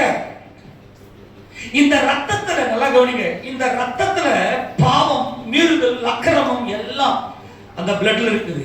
இவங்க என்ன செய்றாங்கன்னா, தன் ஆஸ்திய, என் சொத்தை கவனி, என் சொத்து, தேவ அப்பா சம்பாதித்த சொத்து, இந்த சொத்து அடுத்தது உனக்கு சேரும். இதுதான் அடிமைத்தனம். ஜீவகாலம் எல்லாம் மரண பயத்தினாலே அடிமைத்தனத்துக்கு உள்ளானவர்கள். இந்த இஸ்ரவேலர்களுக்குள்ளும் அதே மனநிலை, என்னுடையது, நான், எங்க அப்பா சொத்து, என் பாட்ட சொத்து. கவனிங்க, ஆதாம் ஒரே மனுஷனுக்கு ஆதாமுக்குள்ள பாவமும் பாவத்தினாலே மரணமும். என்னைக்கு அவன் என்னுடையதுன்னு சொல்றானோ, இது யார் வீடு? கவனிங்க, இது யார் வீடு? அந்த பார்வோன் அப்படின்னா கிரேட் ஹவுஸ், யார் அரண்மனை, யார் வீடு. ஆனா கிருபையை உணர்ந்தவர்கள் இது இயேசு ராஜாவுடைய வீடு, இது இயேசு ராஜாவுடைய வீடு. இப்ப மனுஷனுக்குள்ள மாம்சீக புத்தி, இந்த மைண்ட்ல முழுக்க அவனுடைய சுயம், நான் இதெல்லாம் பண்ணேன், நான் என்ன பண்ணலாம், என் பிள்ளைகளுக்கு எப்படி சொத்து சேர்த்துக்கலாம், இந்த மைண்ட்லயே இருக்கிறான். யா வீடு, இந்த யா வீடு என்பது எகிப்து. இதுதான் மரணம். தேவஜனமே நல்லா புரிஞ்சுங்க. இன்னைக்கு ஏன் மனுஷனுக்கு ஏன் சாவு வந்துச்சு அப்படின்னா, என் ஆஸ்தி, அடுத்தது என் பிள்ளைங்களுக்கு. ஏன் கர்த்தர் எகிப்துல தலைச்சம் பிள்ளைங்களுக்கு பார்வோனை அடிக்காம ஏன் பார்வோனுடைய தலை பிள்ளை அடித்தார், ஏன் தலைச்சங்களை அடித்தார் என்றால், என் சொத்துக்கு வாரிசு இவன். இந்த பாரம்பரிய கட்டு, எங்க அப்பன் சொத்து எனக்கு, என் பாட்டன் சொத்து எனக்கு. இந்த பாவம் எங்க வந்துச்சுன்னா ஆதாமுக்குள்ள வந்துச்சு. பயங்கரமான அசுத்தங்கள். இன்னைக்கு அப்பா செய்யற அத்தனை பாவம், தாத்தன் செஞ்ச பாவம், எல்லா புத்தியும் அப்படியே அந்த பிள்ளைங்க இருக்கும். நீங்க பாத்தீங்கன்னா நான் பலமுறை சொல்லிட்டேன், பிள்ளைங்க நம்மளை காட்டி கொடுக்குறாங்க. பிள்ளைங்க செய்யற ஒவ்வொரு பாவமும் நமக்குள்ள நம்முடைய சிந்தனையில வந்த பாவம் அப்படியே பிள்ளைகளுக்கு டிரான்ஸ்ஃபர் ஆகும். இன்னைக்கு இந்த பிளட்டை கர்த்தர் ஒண்ணுமே பண்ண முடியாது. கர்த்தர் ஒண்ணுமே பண்ண முடியாது. நீ மனசு வச்சா மட்டும்தான் இந்த பிளட்டை விட்டு வெளியே வர முடியும், ரத்தத்தை விட்டு வெளியே வர முடியும். மாம்சமும் ரத்தமும் தேவராஜ்யத்தை, மாம்சத்தின்படி பார்த்தா நீதான் சம்பாதிச்ச. அந்த பலனை கொடுத்தவர் யாரு? என் ஆண்டவராகிய இயேசு கிறிஸ்து. ஆமென் சொல்லுங்க பார்க்கலாம். வாசிக்கிறது, தங்கள் வீடுகள், சொல்லுங்க, தங்கள் வீடுகள் நித்திய காலமாகவும் தங்கள் வாசஸ்தலங்கள் தலைமுறை தலைமுறையாக இருக்கும் என்பது அவர்கள் உள்ளத்தின் அபிப்பிராயம். நல்லா கவனிங்க. அவர்கள் தங்கள் நாமங்களை தங்கள் நிலங்களுக்கு தரிக்கிறார்கள். இதெல்லாம் நம்ம பல முறை பார்த்துட்டோம். இன்னைக்கு நமக்கு ஒரு பெரிய விடுதலை கர்த்தர் கொடுக்கிறார். இயேசு கிறிஸ்து ஏன் இந்த உலகத்துக்கு வந்தார், ஏன் அவர் பிறந்தார் என்றால் இந்த பிளட்ல இருக்கக்கூடிய இந்த பாவம், இந்த ரத்தத்தில் இருக்கக்கூடிய இந்த பாவத்தையும் இந்த பாவத்தில் உண்டான மரணத்தையும், என்னது கிருபையை பார்க்காதது எல்லாம் இயேசப்பா எங்களை வைத்த அன்பு, எங்களை வச்ச தயவு. உலக தோற்றத்துக்கு முன்பதாகவே அவர் எனக்கு போட்ட திட்டங்களின் தீர்மானங்கள் சரியா கரெக்டா ஒரு வினாடி கூட தவறாம எனக்கு அவர் கொடுக்கிற கிருபை. ஒரு மனுஷன் கிருபையை சார்ந்துனான்னா ஒரு தடையும் வராது, எல்லாமே கொடுத்துருவார். நீ கிருபையை மட்டும் சார்ந்து பாரு. அப்பா எங்கிட்ட ஒன்றும் இல்லை அப்படின்னு சொல்லாமா, என்கிட்ட எதுவுமே இல்லை சார், எல்லாம் உங்க கிருபை அப்படின்னு சொன்னா போதும், எல்லாத்தையும் ஆண்டு கொடுத்துருவார். இப்போ நல்லா கவனிங்க. இந்த பார்வோனின் அடிமைத்தனத்துல இந்த இஸ்ரவேலர்கள் எல்லாரும் மாட்டி சிக்கி தவிக்கிறாங்க. பயங்கரமான சிக்கி தவிப்பு, பெருமூச்சு விடுறாங்க. இவர் நிமிர முடியல. பார்வோன் விடமாட்டேன்றான். மரணம் இவர்களை விடமாட்டேன் என்று சொல்லுகிறது. இந்த இஸ்ரவேலர்களை இந்த மரணம், பாவமும் பாவத்திலே மரணமும். இன்னைக்கு நம்ம பார்த்தீங்கன்னா ரோமர் 1 பார்த்தீங்க, அசிங்கமான பாவங்கள், விபச்சாரம், வேசித்தனம், அருவருப்பு, கீழ்ப்படியாம துராகிரதம், அப்புறம் எதிர்த்து நிற்குதல், தாய் தகப்பன்மார்க்கு கீழ்ப்படியாக இருப்பது, அந்தரங்க பாவம். இது எல்லாமே எங்க இருக்குதுன்னா அந்த பிளட்ல இருக்கிறது. ஆதாமுக்குள்ள வந்த அந்த பாவம் என்ன சொல்றது? யா வீடு, என் வீட்டுக்கு தேவையான அத்தனையும் நான் சம்பாதிப்பது, அடுத்தது என் பிள்ளை. இதுதான் பார்வோனின் ஆவி. பார்வோன் என்றால் கிரேட் ஹவுஸ், என்னுடைய வீடுன்னு சொல்றான்.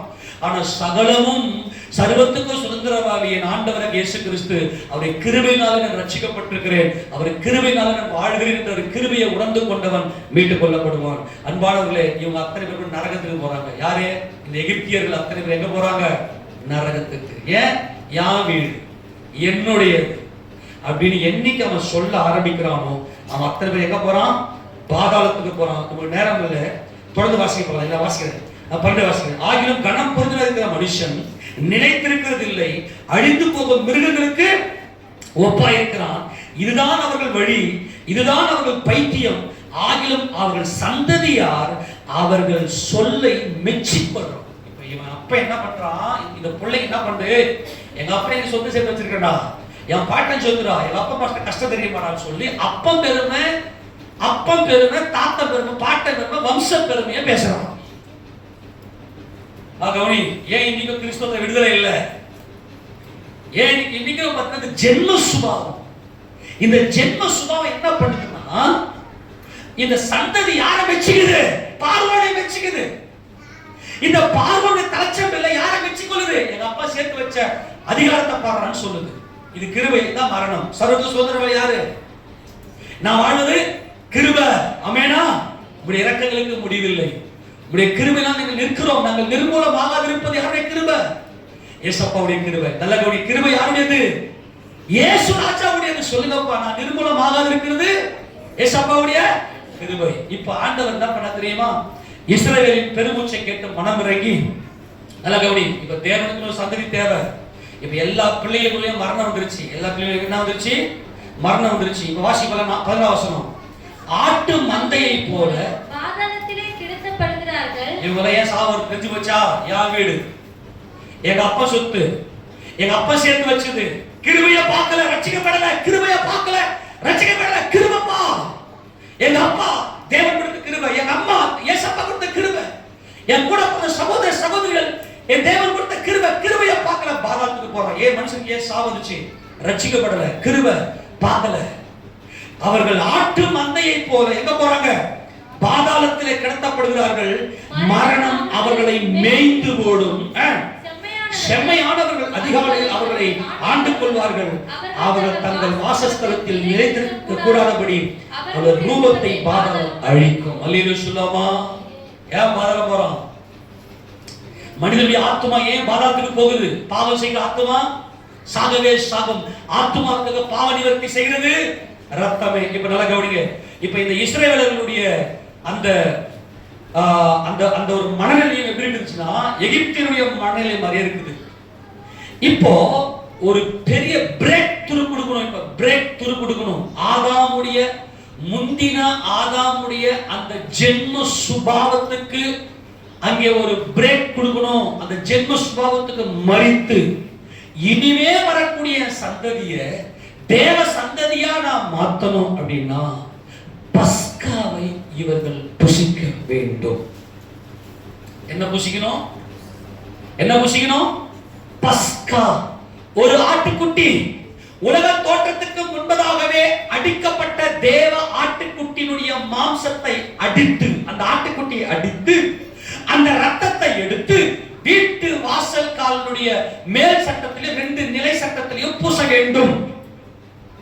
பூசி அந்த பஸ்காவினுடைய ஆட்டுக்குட்டியை எடுத்து அப்படியே சுட்டு, அந்த பஸ்கா ஆட்டுக்குட்டி அந்த மாம்சத்தை சுட்டு, பிள்ளைகள் மாம்சத்தையும் ரத்தத்தையும் உடையவராய் இருக்க அவரும் மாம்சத்தையும் ரத்தத்தையும் உடையவரானார். மரணத்துக்கு அதிகாரிக பிசாசானவனை தம்முடைய மரணத்தினால் அழிக்கும்படிக்கு அவர் அப்படியானார். அந்த ஆட்டுக்குட்டி இந்த இயேசு கிறிஸ்து பாவத்துக்கு அதிகாரியாகிய, உலகத்தின் அதிபதியாகிய, மரணத்துக்கு அதிகாரிக பிசாசின் கையிலிருந்து வெளியே வரணும்னா என் பிளட் வேலை செய்யக்கூடாது. என் உடம்புல ஓடுற இந்த ரத்தத்துல பாவம் இருக்கு, இந்த மாம்சத்துல பாவம் இருக்கு ஆண்டவரே அப்படின்னு சொல்லி நான் என்ன செய்யணும்னா என் கர்த்தராகிய இயேசு கிறிஸ்துவை அந்த ரத்தத்தை எடுத்து என் வீட்டு நிலைக்கால பூசி, மேல் சட்டத்துல பூசி, 3 இடத்துல பூசணும். வீட்டு வாசலுடைய மேல் சட்டம், நிலைக்கால பூசி, இந்த ரத்தத்தை பூசி கழுவி, பாவத்துல முன்னாடி செஞ்ச பாவத்தெல்லாம் கழுவிட்டு இனிமே நான் பாவம் செய்யாதபடிக்கு கிறிஸ்து இயேசுவை போல நான் மாறும்படியாக அந்த மாம்சத்தை நான் சுட்டு சாப்பிடணும். அப்படி யாரெல்லாம் அந்த வீட்டு வாசல் நிலைக்கால பூசி அந்த மாம்சத்தை அந்த வீட்டுக்குள்ள சாப்பிட்டாங்களோ அவங்களுடைய தலைச்சம் பிள்ளையெல்லாம் சாகாது. அப்படி செய்யாதவர்களுடைய தலைச்சம் பிள்ளைகள் சங்கரிக்கப்படும். ஏன்னா இவன் சந்ததிக்கு வச்சுட்டு போறான் சொத்துல, யான் சொத்துன்னு சொல்லி. ஆனா தேவனுக்கு என்று ஒரு சந்ததி தேவை. இப்ப என்ன செய்யணும்னா ஆதாமுடைய அந்த ஜென்ம சுபாவத்துக்கு சாகுற அந்த சாவு அந்த தகப்பனுக்கு வரணும், அந்த பார்வோனுக்கு வரணும். பார்வோன் கீழ்ப்படிஞ்சானா? கீழ்ப்படியல. நான் மறுபடியும் சொல்றேன், ஒரு குடும்ப தலைவன் இந்த பஸ்காவை அனுசரித்தால் மட்டுமே அந்த பிள்ளைகள் மீட்கப்படுவார்கள். இஸ்ரவேலுடைய தலைச்சங்களை ஒன்னும் சாகல. ஏன்னா இவர்கள் பஸ்கா ரத்தத்தையும் பஸ்கா மாம்சத்தையும் புசித்தார்கள். கையத்தட்டை மகிமை செலுத்துவோமா? பிள்ளைகள் மாம்சத்தையும் ரத்தத்தையும் உடையவராக இருக்க அவரும் மாம்சத்தையும் ரத்தத்தையும் உடையவரானார். மரணத்துக்கு அதிகாரிக பிசாசானவனை தம்முடைய மரணத்தினால் அழிக்கும்படிக்கு அவர் அப்படியானார். நல்லா கவனிக்கணும், நல்லா கவனிக்கணும். இவன் என்ன செய்யணும்னா, நல்லா கவனிக்க, ரொம்ப முக்கியமானது. இவன் என்ன செய்யணும்னா அந்த பஸ்கா மாம்சத்தை சுட்டு புளிப்பில்லாத அப்பத்தோட கூட என்னென்ன டிஸ்ட்ரிபியூட் பார்த்துங்க. பஸ்கா சுட்ட பஸ்கா மாம்சம், சுடப்பட்ட பஸ்கா மாம்சம், புளிப்பில்லாத அப்பம், கசப்பான கீரை, காலில் பாதரட்ச, இடுப்புல கச்ச, கையில தடிய வச்சு தீவிரமாய் புசிக்க வேண்டும். இந்த பஸ்கா நேமெல்லாம் நம்ம பலமுறை பார்த்தாச்சு. ஏன்னா இப்போ இவன் பாவத்திலிருந்தும் மரணத்திலிருந்தும் ரட்சிக்கப்பட்டு மீட்கப்பட்டு வெளியே வரணும். இவன் புத்தி முழுக்க முழுக்க ஆதாமுடைய புத்தியாக இருக்கு. இவன் புத்தி முழுக்க முழுக்க பாவம், அந்த பாவத்தினாலே மரணம். அப்ப என்ன செய்யணும் அப்படின்னா, நல்லா கவனிங்க, நம்முடைய குடும்பத்துக்கு குடும்ப தலைவர்கள் தான் பிரேக் த்ரூ. இவன் பஸ்காவை புசித்தால் மட்டுமே, நல்லா கவனி, இயேசு கிறிஸ்துவினுடைய அந்த ரத்தத்தின் வல்லமையும் இயேசு கிறிஸ்துவினுடைய அந்த மாம்சத்தின் வல்லமையும் ஒரு மனுஷன் என்னைக்கு புசிக்கிறானோ அன்னைக்கு அவன் முந்தின ஆதாமுடைய ஜென்ம சுபாவத்திலிருந்து செத்து பிந்தின ஆதாமுக்குள்ளே உயிர்ப்பிக்கப்படுகிறான். ஆமெனா, ஆமெனா. இப்ப கவனிங்க, இப்ப ஆண்டவர் இந்த பிரமாணத்தை கொடுத்துட்டு, பார், உன் பிள்ளைக்கு இந்த பிரமாணத்தை நீ காட்டணும். உன் பிள்ளை, நல்ல கவனி, உன் பிள்ளை உன்னை பார்த்து, நீ தான் என்ன பண்றனா பஸ்காவை அனுசரிச்சிருக்கிற. உன் பிள்ளை இல்ல, உன் பிள்ளைக்கு நீ சொல்லி கொடுத்திருக்கிற. உன் பிள்ளை உன்னை பார்க்கிறான். உன் பிள்ளைக்குள்ளேயும் அந்த ஆதாமுடைய ரத்தமே இருக்கு. உன் பிள்ளைக்குள்ளேயும் பாவரத்தம் இருக்கு. உன் பிள்ளைக்கும்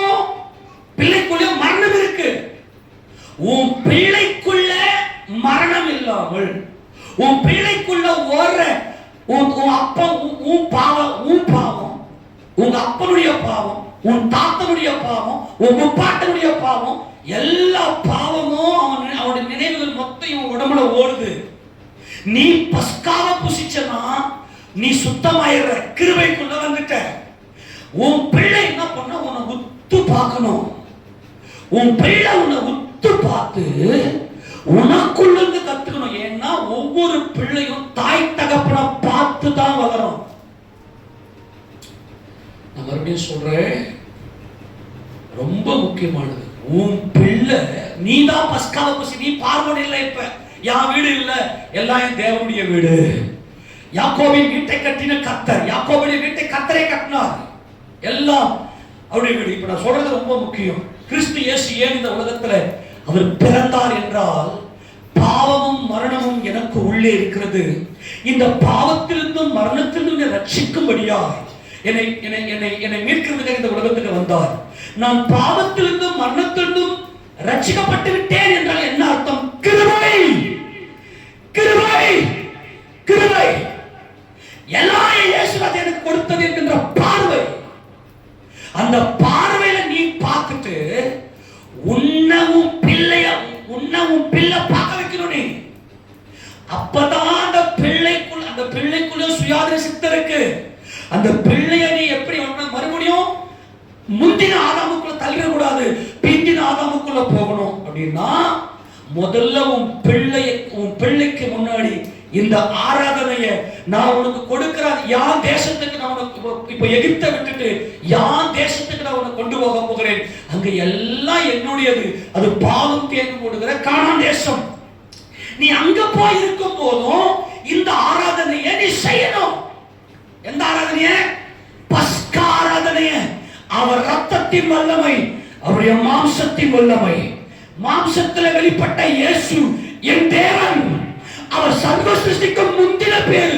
சகலமும் அவருக்குள் சிருஷ்டிக்கப்பட்டது, சகலமும் அவரை கென்றும் அவரை கொண்டும் என் தேவன் சிருஷ்டித்தார். இப்போது எனக்கு கொடுக்கப்பட்டதெல்லாம் கிருபை, நான் ஒன்றுமில்லை என்கின்ற அந்த ஆராதனை தான் பஸ்கா. கிருபைதான் பஸ்கா, கிருபைதான் பஸ்கா, கிருபைதான் பஸ்கா. இயேசு கிறிஸ்துவின் ரத்தமும் அவனுடைய மாம்சத்தின் வல்லமையும் உனக்குள்ளே வந்துவிட வேண்டும். உன் பிள்ளை நீ பண்ற இந்த ஆராதனை நல்லா கவனி. முதல்ல பஸ்கா ஆராதனை. நான் சுருக்கமா வரேன்னா சொல்றது டீச்சிங் இல்லை, இது பிரசங்கம். நான் என்ன பண்ணுவேன்னா டீச்சிங்ல போயிடுவேன். என் தேவனுக்கு உதவி செய்வாராக. அப்படி உள்ள போகாதபடிக்கு வேகமா திருப்பி உங்களுக்கு பார்க்கலாம். யாத்திராகமத்தின் புத்தகம் 12ஆம் அதிகாரத்துல 25 வாசி பார்க்கலாம். வாசி, வேகமா வாசி. இல்லம்மா 25 12:25. கர்த்தர் உங்களுக்கு தாம் சொன்னபடி கொடுக்க போகிற தேசத்திலே நீங்கள் போய் சேரும் பொழுது இந்த ஆராதனையை கைக்கொள். எந்த ஆராதனை? நீங்க வீட்டை போய் நல்லா வாசித்து பண்ண ஃபுல்லா பஸ்கா ஆராதனை. பஸ்கா ஆராதனை என்ன? ரத்தம் பூசுதலும் மாம்சம் பூசித்தலும். ஆமெனா? இப்ப நம்ம திருவிழா இருக்க போறோம் இல்லையா? வேணா இல்லையா? ரெடியா இருக்கீங்களா? நம்ம எல்லாம் பாக்கியவான்கள். முந்தின ஆதாமுடைய ஜென்ம சுபாவத்தை கட்டாயம். அல்லேலூயா, அல்லேலூயா. ஆமெனா? அந்த பாவ மனுஷன் செத்து போயிட்டான். இப்ப நல்லா கவனிங்க. இந்த ஆராதனை பாருங்க, பஸ்கா ஆராதனை. இப்ப நம்ம தேவனை ஆராதிப்போம். இன்னைக்கு சபத்துல 1 மணி நேரம் ஒரு நாள் ஆராதிக்கிறோம். அந்த ஆராதனை நோக்கம் அவர் ரத்தத்தின் வல்லமையும் அவருடைய மாம்சத்தின் வல்லமையும். யா சந்ததி நல்லா இருக்கும் போது, மரணத்தை விட்டு ஜெயிக்கும் போது என் சந்ததி. இப்ப கவனிங்க, நீ போயிட்டு நீதான் நீ குடும்ப தலைவன். ஏன்னா உங்க அப்பா கிட்ட இந்த பிளட் வந்திருக்குது. இப்ப நீ பிரேக் பண்ற. உன் சந்ததிக்கு ஒரு ஆசீர்வாதம். நீ உன் சந்ததிக்கு நீ ஒரு ஆசீர்வாதம். உன் பிள்ளைங்க எப்படி பண்ணணும் அது. அப்பொழுது உங்கள் பிள்ளைகள் இந்த ஆராதனையின் கருத்து என்ன என்று உன் பிள்ளை கேட்கணும். எங்க அப்பா உலகத்தா மாறி இல்லையே, எங்க அப்பா கூட இருக்கிற மற்றவர்கள் இந்த கிராமத்துல குடிக்கிறாங்களே, அவங்க இந்த விக்கிரகத்திட்ட போறாங்களே, அவங்களுடைய வாழ்க்கை முறை இப்படி இருக்குது. ஆனா எங்க அப்பா அப்படி மாறி இல்லையே, வேற மாதிரி எல்லாம் இருக்கிறாரு. அதுதான் ஆராதனை.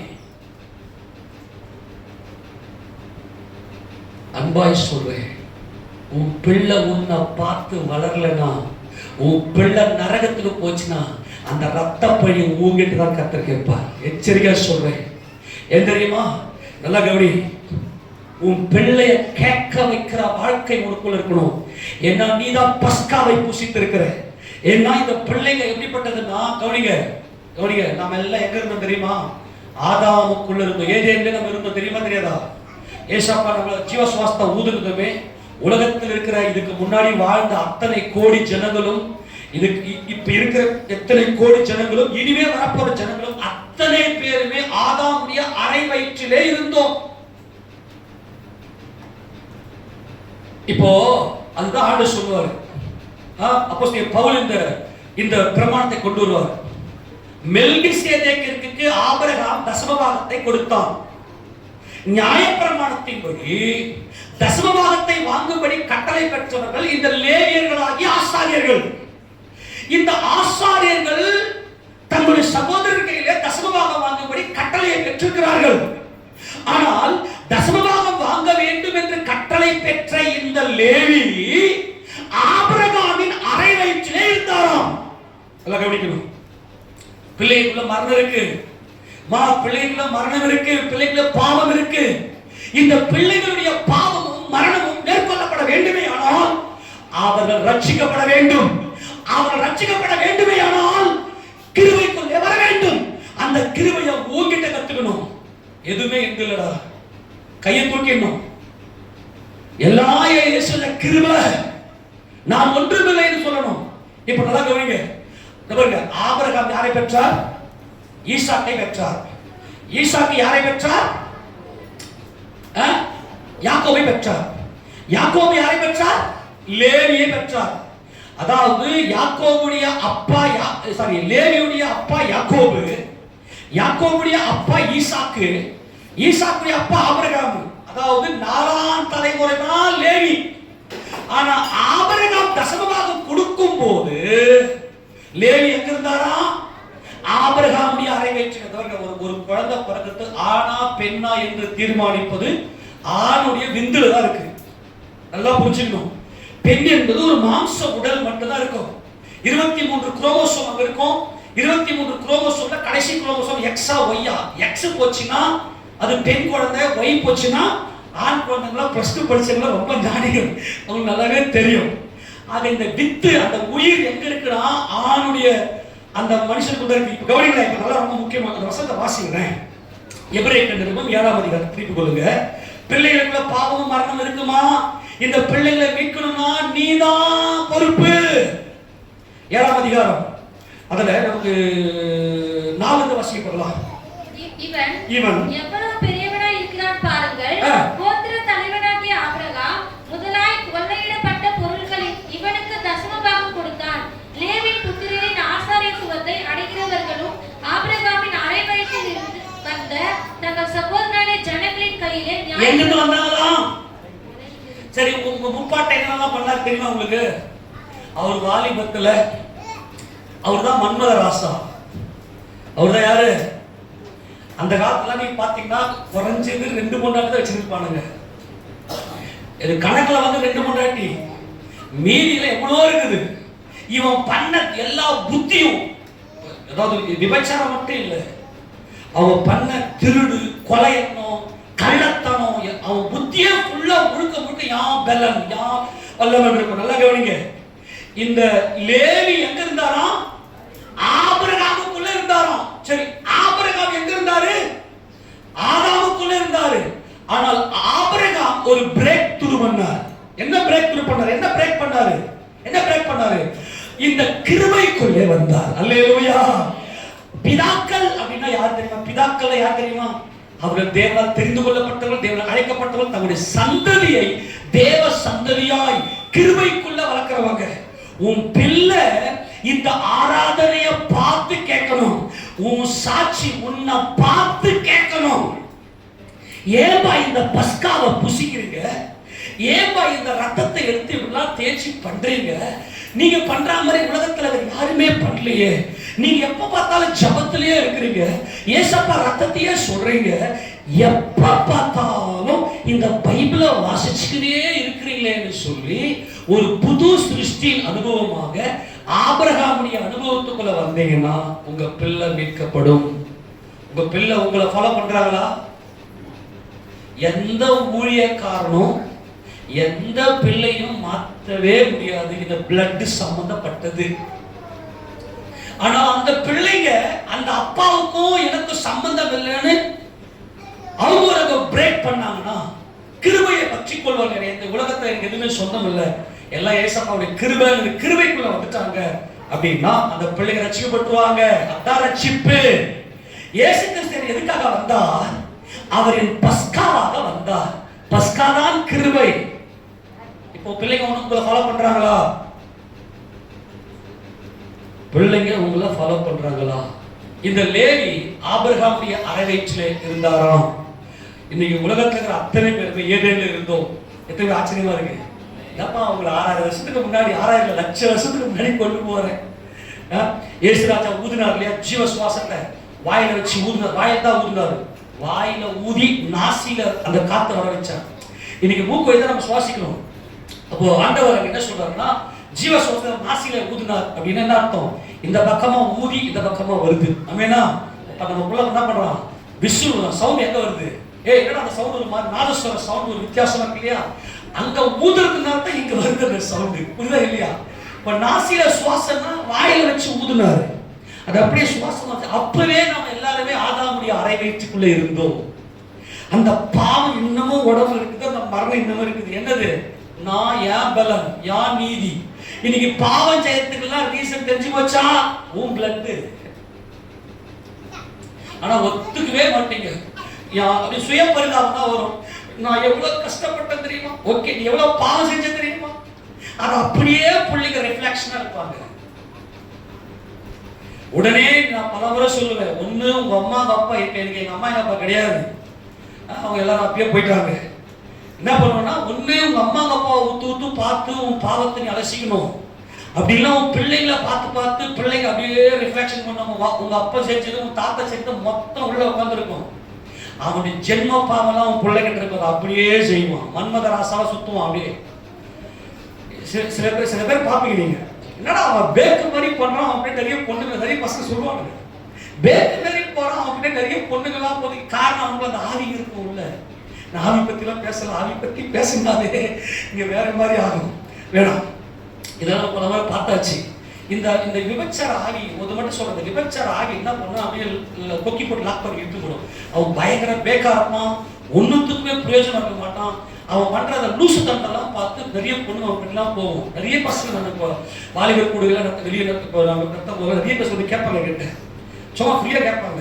எனக்கு இதெல்லாம் பார்க்கும்போது வயிறு எடுத்துனா அப்படின்னு அப்புறம் வேற மாதிரி சொல்லி அனுப்பிட்டாங்க. ரீசன் என்னன்னா அவனுக்குள்ள அந்த ஆவி இருக்கும். இந்த விபச்சாரம் இவன் போனான்னாவே இவன் பார்த்தான்னாவே என்ன பண்ணாது லாக் ஆயிடும்.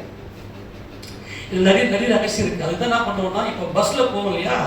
பஸ்ல போகும்போது நடக்கிற சம்பவங்கள் நிறைய இருக்கு. பஸ்ல ட்ரெயின்ல எல்லாம் போகும்போது ஒருத்தர் டச் பண்ணும்போது ஒரு சில விஷயம் பண்ணும்போது அந்த ஸ்பிரிட் தாக்கும். அதுக்கு தான் பிளட்லயே ஏசாப்பா ரத்தத்திலேயே நம்ம காத்துக்கொள்ளணும். உன் பிள்ளை இந்த ஆராதனை என்பது உன்னுடைய மாம்சத்தை உன்னுடைய மாம்சத்தை கர்த்தருக்கு ஜீவ பலியாய் நீ ஒப்பு கொடுத்து, தயவுசெய்து சொல்றேன், இந்த பிள்ளை எங்க தாத்தா மாதிரியே இருக்குது, இந்த பிள்ளை எங்க அப்பா மாதிரியே பண்ணு பாரு, தயவுசெய்து கையெழுத்து கும்பிட்டுக்கிறேன். பிள்ளைகளை அந்த சாபத்தை மட்டும் கொடுத்துறாதீங்க. இந்த பிள்ளை இயேசுவை போல இருக்கிறது. அல்லேலூயா. இந்த பிள்ளை இயேசு ராஜாவை போல இருக்கிறது மட்டும் சொல்லுங்க. அப்போ இந்த ஆபிரகாமுடைய அரை வயித்துல இருந்தா அப்படின்னா என்ன அர்த்தம்னா, ஒரு 6000 வருஷத்துக்கு முன்னாடி இருந்து எல்லா பாவம் இது கடைசி காலம் எல்லாம் உள்ள வந்து உட்காந்து அப்படியே உள்ள வேலை செய்து இப்போ உன் பிள்ளைங்களுக்கு மரணத்தை கொடுக்க போறியா, ஜீவனை கொடுக்க போறியா? அது உண்மையில தான் இருக்குது. எந்த மனுஷன் ஏசாப்பா கூட பரிசுத்த ஆவியானவர் கூட வந்து உனக்கு பலனை கொடுப்பாரு. செயல்படுறது நீதான். அதான் மனுஷன் நரகத்துக்கு போறான். எல்லா குழந்தையுடைய உடம்புல ரத்தம் ஓடுறது என்னது? பாவரத்தம். உனக்கு வரக்கூடிய எல்லா கேட்டுக்கும் காரணம் பாவம். எல்லா கேட்டுக்கு காரணம் பாவம். ஆனால் கர்த்தரை கிருபையில நீ காக்கப்படுகிறாய். ஆமெனா? ஆக்சிடென்ட் நடக்கும், எளிமையா நடக்குது அப்படின்னு இல்ல, ஆனா கர்த்தரை காப்பாற்றிருக்கிறார்ல. ஆமெனா? உன்னுடைய பாவத்தின் நிமித்தமா எல்லா விதமான விளைவுகளும் தீய சக்திகளும் கொடுமையான காரியங்களுக்கு நடக்கும். ஆனா ஏசப்பா கிருபை உன்னை காக்கிறது. ஆக நம்ம எல்லாம் அந்த அரை வயிற்றில் இருந்தபடியினாலே தொடர்ந்து வாசியாத. ஆகிலும் அவருடைய வம்ச வரிசையில் வராதவனாகி இவன் ஆபிரகாமின் கையில் தசமமாக வாங்கி வாக்குத்தத்தங்களை பெற்றவனை ஆசீர்வதித்தான். சிறியவன் பெரியவனாலே ஆசீர்வதிக்கப்படுவான், அதுக்கு சந்தேகமே இல்லை. அப்பா கவனிங்க, நீங்க பாத்திரவான்களாக இருந்தீங்கன்னா நான் கொடுக்கிற பிரசங்கம் உங்களுக்கு பிரயோஜனப்படும். நான் மறுபடியும் சொல்றேன், நீங்க பஸ்காவை புசித்து உங்கள் சரீரங்களை தேவனுக்கு பிரியமான பரிசுத்தமான ஜீவ பலியாக ஒப்பு கொடுக்கத்தான் ஆராதனை. உன் மாம்சத்துல பாவம் ஆளாமல், உன் மாம்சத்துல அசுத்தம் செயல்படாமல் தேவனுக்கு பயப்படுற பயத்தான் ஆராதனை. என்னப்பா மத்தவள மாதிரி இல்ல, உனக்குள்ள வந்து ஒரு பரிசுத்தம் இருக்குது. யாருக்காக நீ வாழ்கிறாய்? நீ தேவனுடைய சாட்சியாக இருக்கிறாய், தேவனுக்காக நீ வாழ்கிறாய். உன்கிட்ட பாவம் இல்லை, உன்கிட்ட பரிசுத்தம் இருக்கிறது என்று சொல்லி அதை உன் பிள்ளை பார்க்கணும்னா நீ முதல்ல பஸ்காவை ஆராதிக்கிற அந்த ஆராதனை உனக்குள்ள இருக்குமே. உன் பிள்ளை உன்னை பார்த்து மாறும், அவன் பிளட் மாறும். அவனுக்கு ஒரு டிஎன்ஏ மாதிரி யாருமே மாற்ற முடியாது.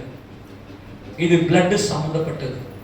இப்ப இந்த பஸ்காவை எடுத்துக்கொண்டு தனிப்பட்ட ரீதியில இயேசு கிறிஸ்து யார் ரட்சகர், அவர் கிருபையில் நான் வாழ்கிறேன் என்று சொல்லி வரவனுக்கு ஊழியக்காரன் ஆசீர்வதிப்பான். அந்த ஆசீர்வாதம் உங்க தலையில நிற்கும். நீ பாத்திரமா இல்லைன்னா ரிட்டர்ன் வந்துடும். இது மெல்கிசேதேக்கின் முறையின்படியான ஆசீர்வாதம். உன் வீட்டுக்குள்ள ஊழியக்காரன் கால் வைக்கிறான் அப்படின்னா மரணம் ஜெயிக்கப்படுகிறது. கையை தட்டி மகிமை செலுத்துங்க இந்த வாக்கியத்துக்காக. நீ சபையில் இருக்கிற பாவமும் மரணமும் உங்க குடும்பத்துக்கு மரணம் வராது, உன் குடும்பத்தில் சாபம் வராது. ஏன்? பெரியவன் அல்லது சிறியவனை ஆசீர்வதிக்கிறான். இவன் யாருன்னா முதல்ல நீ பஸ்கா ஆராதனை உனக்குள்ளே இருக்க வேண்டும். உன் பிள்ளை பார்க்கிற அளவுக்கு உன் பஸ்கா ஆராதனை இருக்க வேண்டும். ஆராதனை என்பது மகிமை. தொடர்ந்து வாசிங்களேன். அன்றையும் இங்கே மரிக்கிற மனுஷர் தசமமாக வாங்குகிறார்கள், அங்கேயோ பிழைத்திருக்கிறான் என்று சாட்சி பெற்றவன் வாங்கினான். இங்கே நம்ம கொடுக்கிற தசமபாகம் காணிக்கை என்பது மெல்கிசேதேக்காக இயேசு ராஜாவுக்கு கொடுக்கிற மகிமை. பிழைக்கிறான், நித்திய ஜீவன் உங்க தலைமையில் இருக்கும். ஆமென் சொல்லாமா? வாசிங்களேன். அன்றையும் மெல்கிசேதேக்கு ஆபிரகாமுக்கு எதிர்கொண்டு போன போது லேவியானவன் தன் தகப்பனுடைய அறையிலே இருந்தபடியால் தசமபாகம் வாங்குற அவனும் ஆபிரகாமின் மூலமாய் தசமபாகம் கொடுத்தான். என்னப்பா இது? தசமபாகம் கொடுத்தது யாரு? மெல்கிசேதேக்கு தசமபாகம் கொடுத்தது யாரு சொல்லுங்க. ஆனா வசனம் சொல்லுது லேவி கொடுத்தாராம். உங்க தாத்தா 10 கொலை பண்ணிருப்பான். வசனம் சொல்லுது நீதான் பண்ணட அந்த பாவம் வரும். உங்க தாத்தா பண்ண அத்தனை பாவம் மேல வரும். தசமபாகம் கொடுத்தது யாரு? ஆபிரகாம் கொடுத்தாரு. உங்க அப்பா பண்ண கேக் மாதிரி தானே. அந்த வாலிபத்துல என்னென்னலாம் பண்ணனா மொத்தம் மேல வரும். உனக்கே தெரியாது.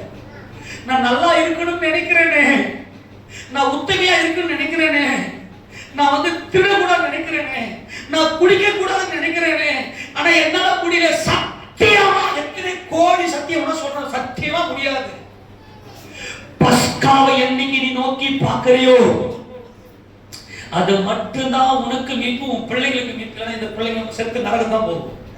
உன் பிள்ளைங்க ஆதாம் முந்தின மனுஷனாகிய ஆதாம் ஒண்ணுமில்லாதவன், ஆனா பிந்தின மனுஷன் உறவை தேடி வந்தவன். ஆபிரகாம் தசமபாகம் கொடுத்தார். ஆனா அந்த வசனம் சத்தியம் சொல்லுகிறது லேவி கொடுத்தார் என்று. நீ செய்த நற்கிரி அப்படி உன் பிள்ளைக்கு தர்மம் தலை காக்கணும் தெரியுமா? நீ பண்ற ஒவ்வொரு காரியமும் நீ அப்படியே பிள்ளைங்க பண்ற அத்தனை. நாங்க வந்து போராடுறோம். எப்படி ஆகிலும் உங்களை விட்டால் நீங்க நிறைய பேர் வந்து பாத்தீங்கன்னா பைபிள் வாசிக்கிறதே கிடையாது, ஜெபம் பண்றதே கிடையாது. நல்ல கவனிங்க. பாவ உணர்வு, மனம் திரும்புதல் தெரியுமா? ஒவ்வொருத்தரும் நான் ராஜா நான் பார்வோன்னு போயிடுகிறான். மனம் திரும்புதல் அப்படின்னு நான் பாவி, அவ்வளவுதான், ஒண்ணுமே இல்லை, நான் பாவி. பாவிக்கு பெருமை கிடையாது, கோபமே வராது. யாருடைய பெருமை? நீங்க குடிக்கிறவன் எது குடிக்கிறான்ற பெருமைக்கு குடிக்கிறான் பாதி பேரு. நல்ல கவனிங்க. சபைக்குள்ள யாரும் நான் பாவி என்கின்ற மனஸ்தாபத்தோடு நீ வருவேனா நீ ரட்சிக்கப்படுவாய். இயேசுவுடைய கிருபை உங்களை பூர்ணமா இருக்கும். அந்த மனஸ்தாபப்படுற ஒரு பாவத்துக்கு பாவ உணர்வு அடைஞ்சி பாவத்துக்கு மனஸ்தாபப்பட்டீங்கன்னா, பாவம்னா என்னன்னே தெரியாதான் பாவம் பண்றான். ஆதாமிலிருந்து எத்தனை தலைமுறை வந்துச்சு, அத்தனை தலைமுறை பாவத்துக்கு நான் பொறுப்பு.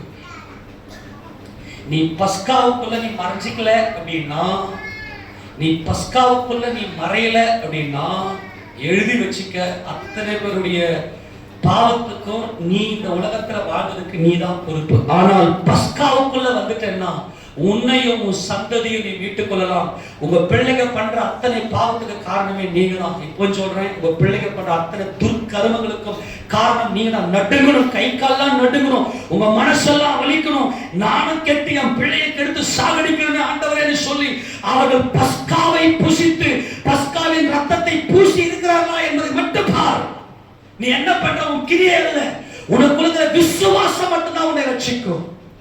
அன்பானவர்களே, இந்த ஆராதனை என்பது மறுபடியும் வாசிக்க ரோமர் 12:1. இந்த ஆராதனை என்பது எல்லாம் சேர்ந்து வாசிப்பலாம். அப்படி இருக்க சகோதரரே, நீங்கள் உங்கள் சரீரங்களை பரிசுத்தமும் தேவனுக்கு பிரியமான ஜீவபலியாக ஒப்புக் கொடுக்க வேண்டும் என்று தேவனுடைய இரக்கங்களை முன்னிட்டு உங்களை வேண்டிக் கொள்கிறேன். இதுவே நீங்கள் செய்யத்தக்க புத்தி உள்ள ஆராதனை. அப்பா, நீ கர்த்தரை பாடி துதிக்கிற.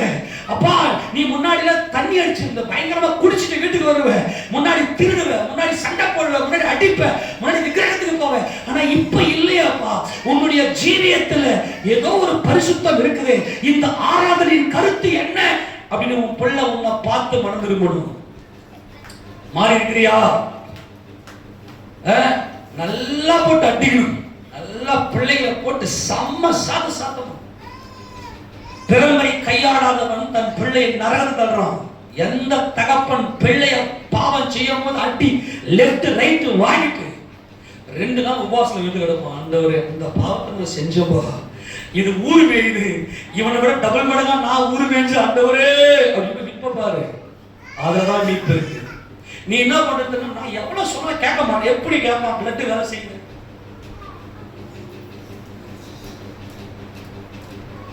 நான் அப்படிதான் பண்ணுவேன். மாந்தோப்புல போவாதான். இவன் மாந்தோப்புலயே போய் இல்லாதான் பண்ணுவான். 2 கட்டை எடுத்து 2 கிலோ ஒருத்தர் வந்து மடக்க வந்தவங்களுக்கு அடி ஓடி போயிட்டு நல்லா போட்டு சாம அப்ப கட்ட அடி வாங்கின புள்ள நல்லா கழிச்சிடும் தெரியுமா? அப்ப ஆத்தா கிட்ட அடி வாங்கின புள்ள, நீ உன் பெருமை, உன் புள்ள உன்னை பெருமையா பேசணும்னு சொல்லிட்டு அடிக்க மாட்டான். அது ஊரை மீது எல்லா குடும்பத்தையும் கெடுக்குது போய். காரணம், உன் சரீரத்தை உனக்கு இன்னமும் பாவம் ஆளுகை செய்கிறது. உன் ஆராதனையை உன் பிள்ளை பார்க்கணும். இந்த ஆராதனையின் கருத்து என்ன என்று உன் பிள்ளை கேட்கணும்.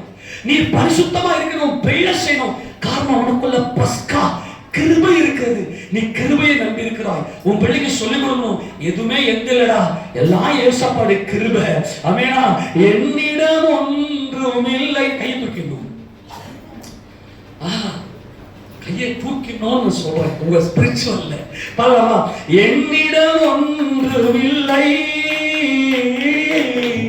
எல்லாமே நீதானையா. உச்சகமா சொல்லப்படலாம். என்னிடம் ஒன்றும் இல்லை, எல்லாமே நீதானையா.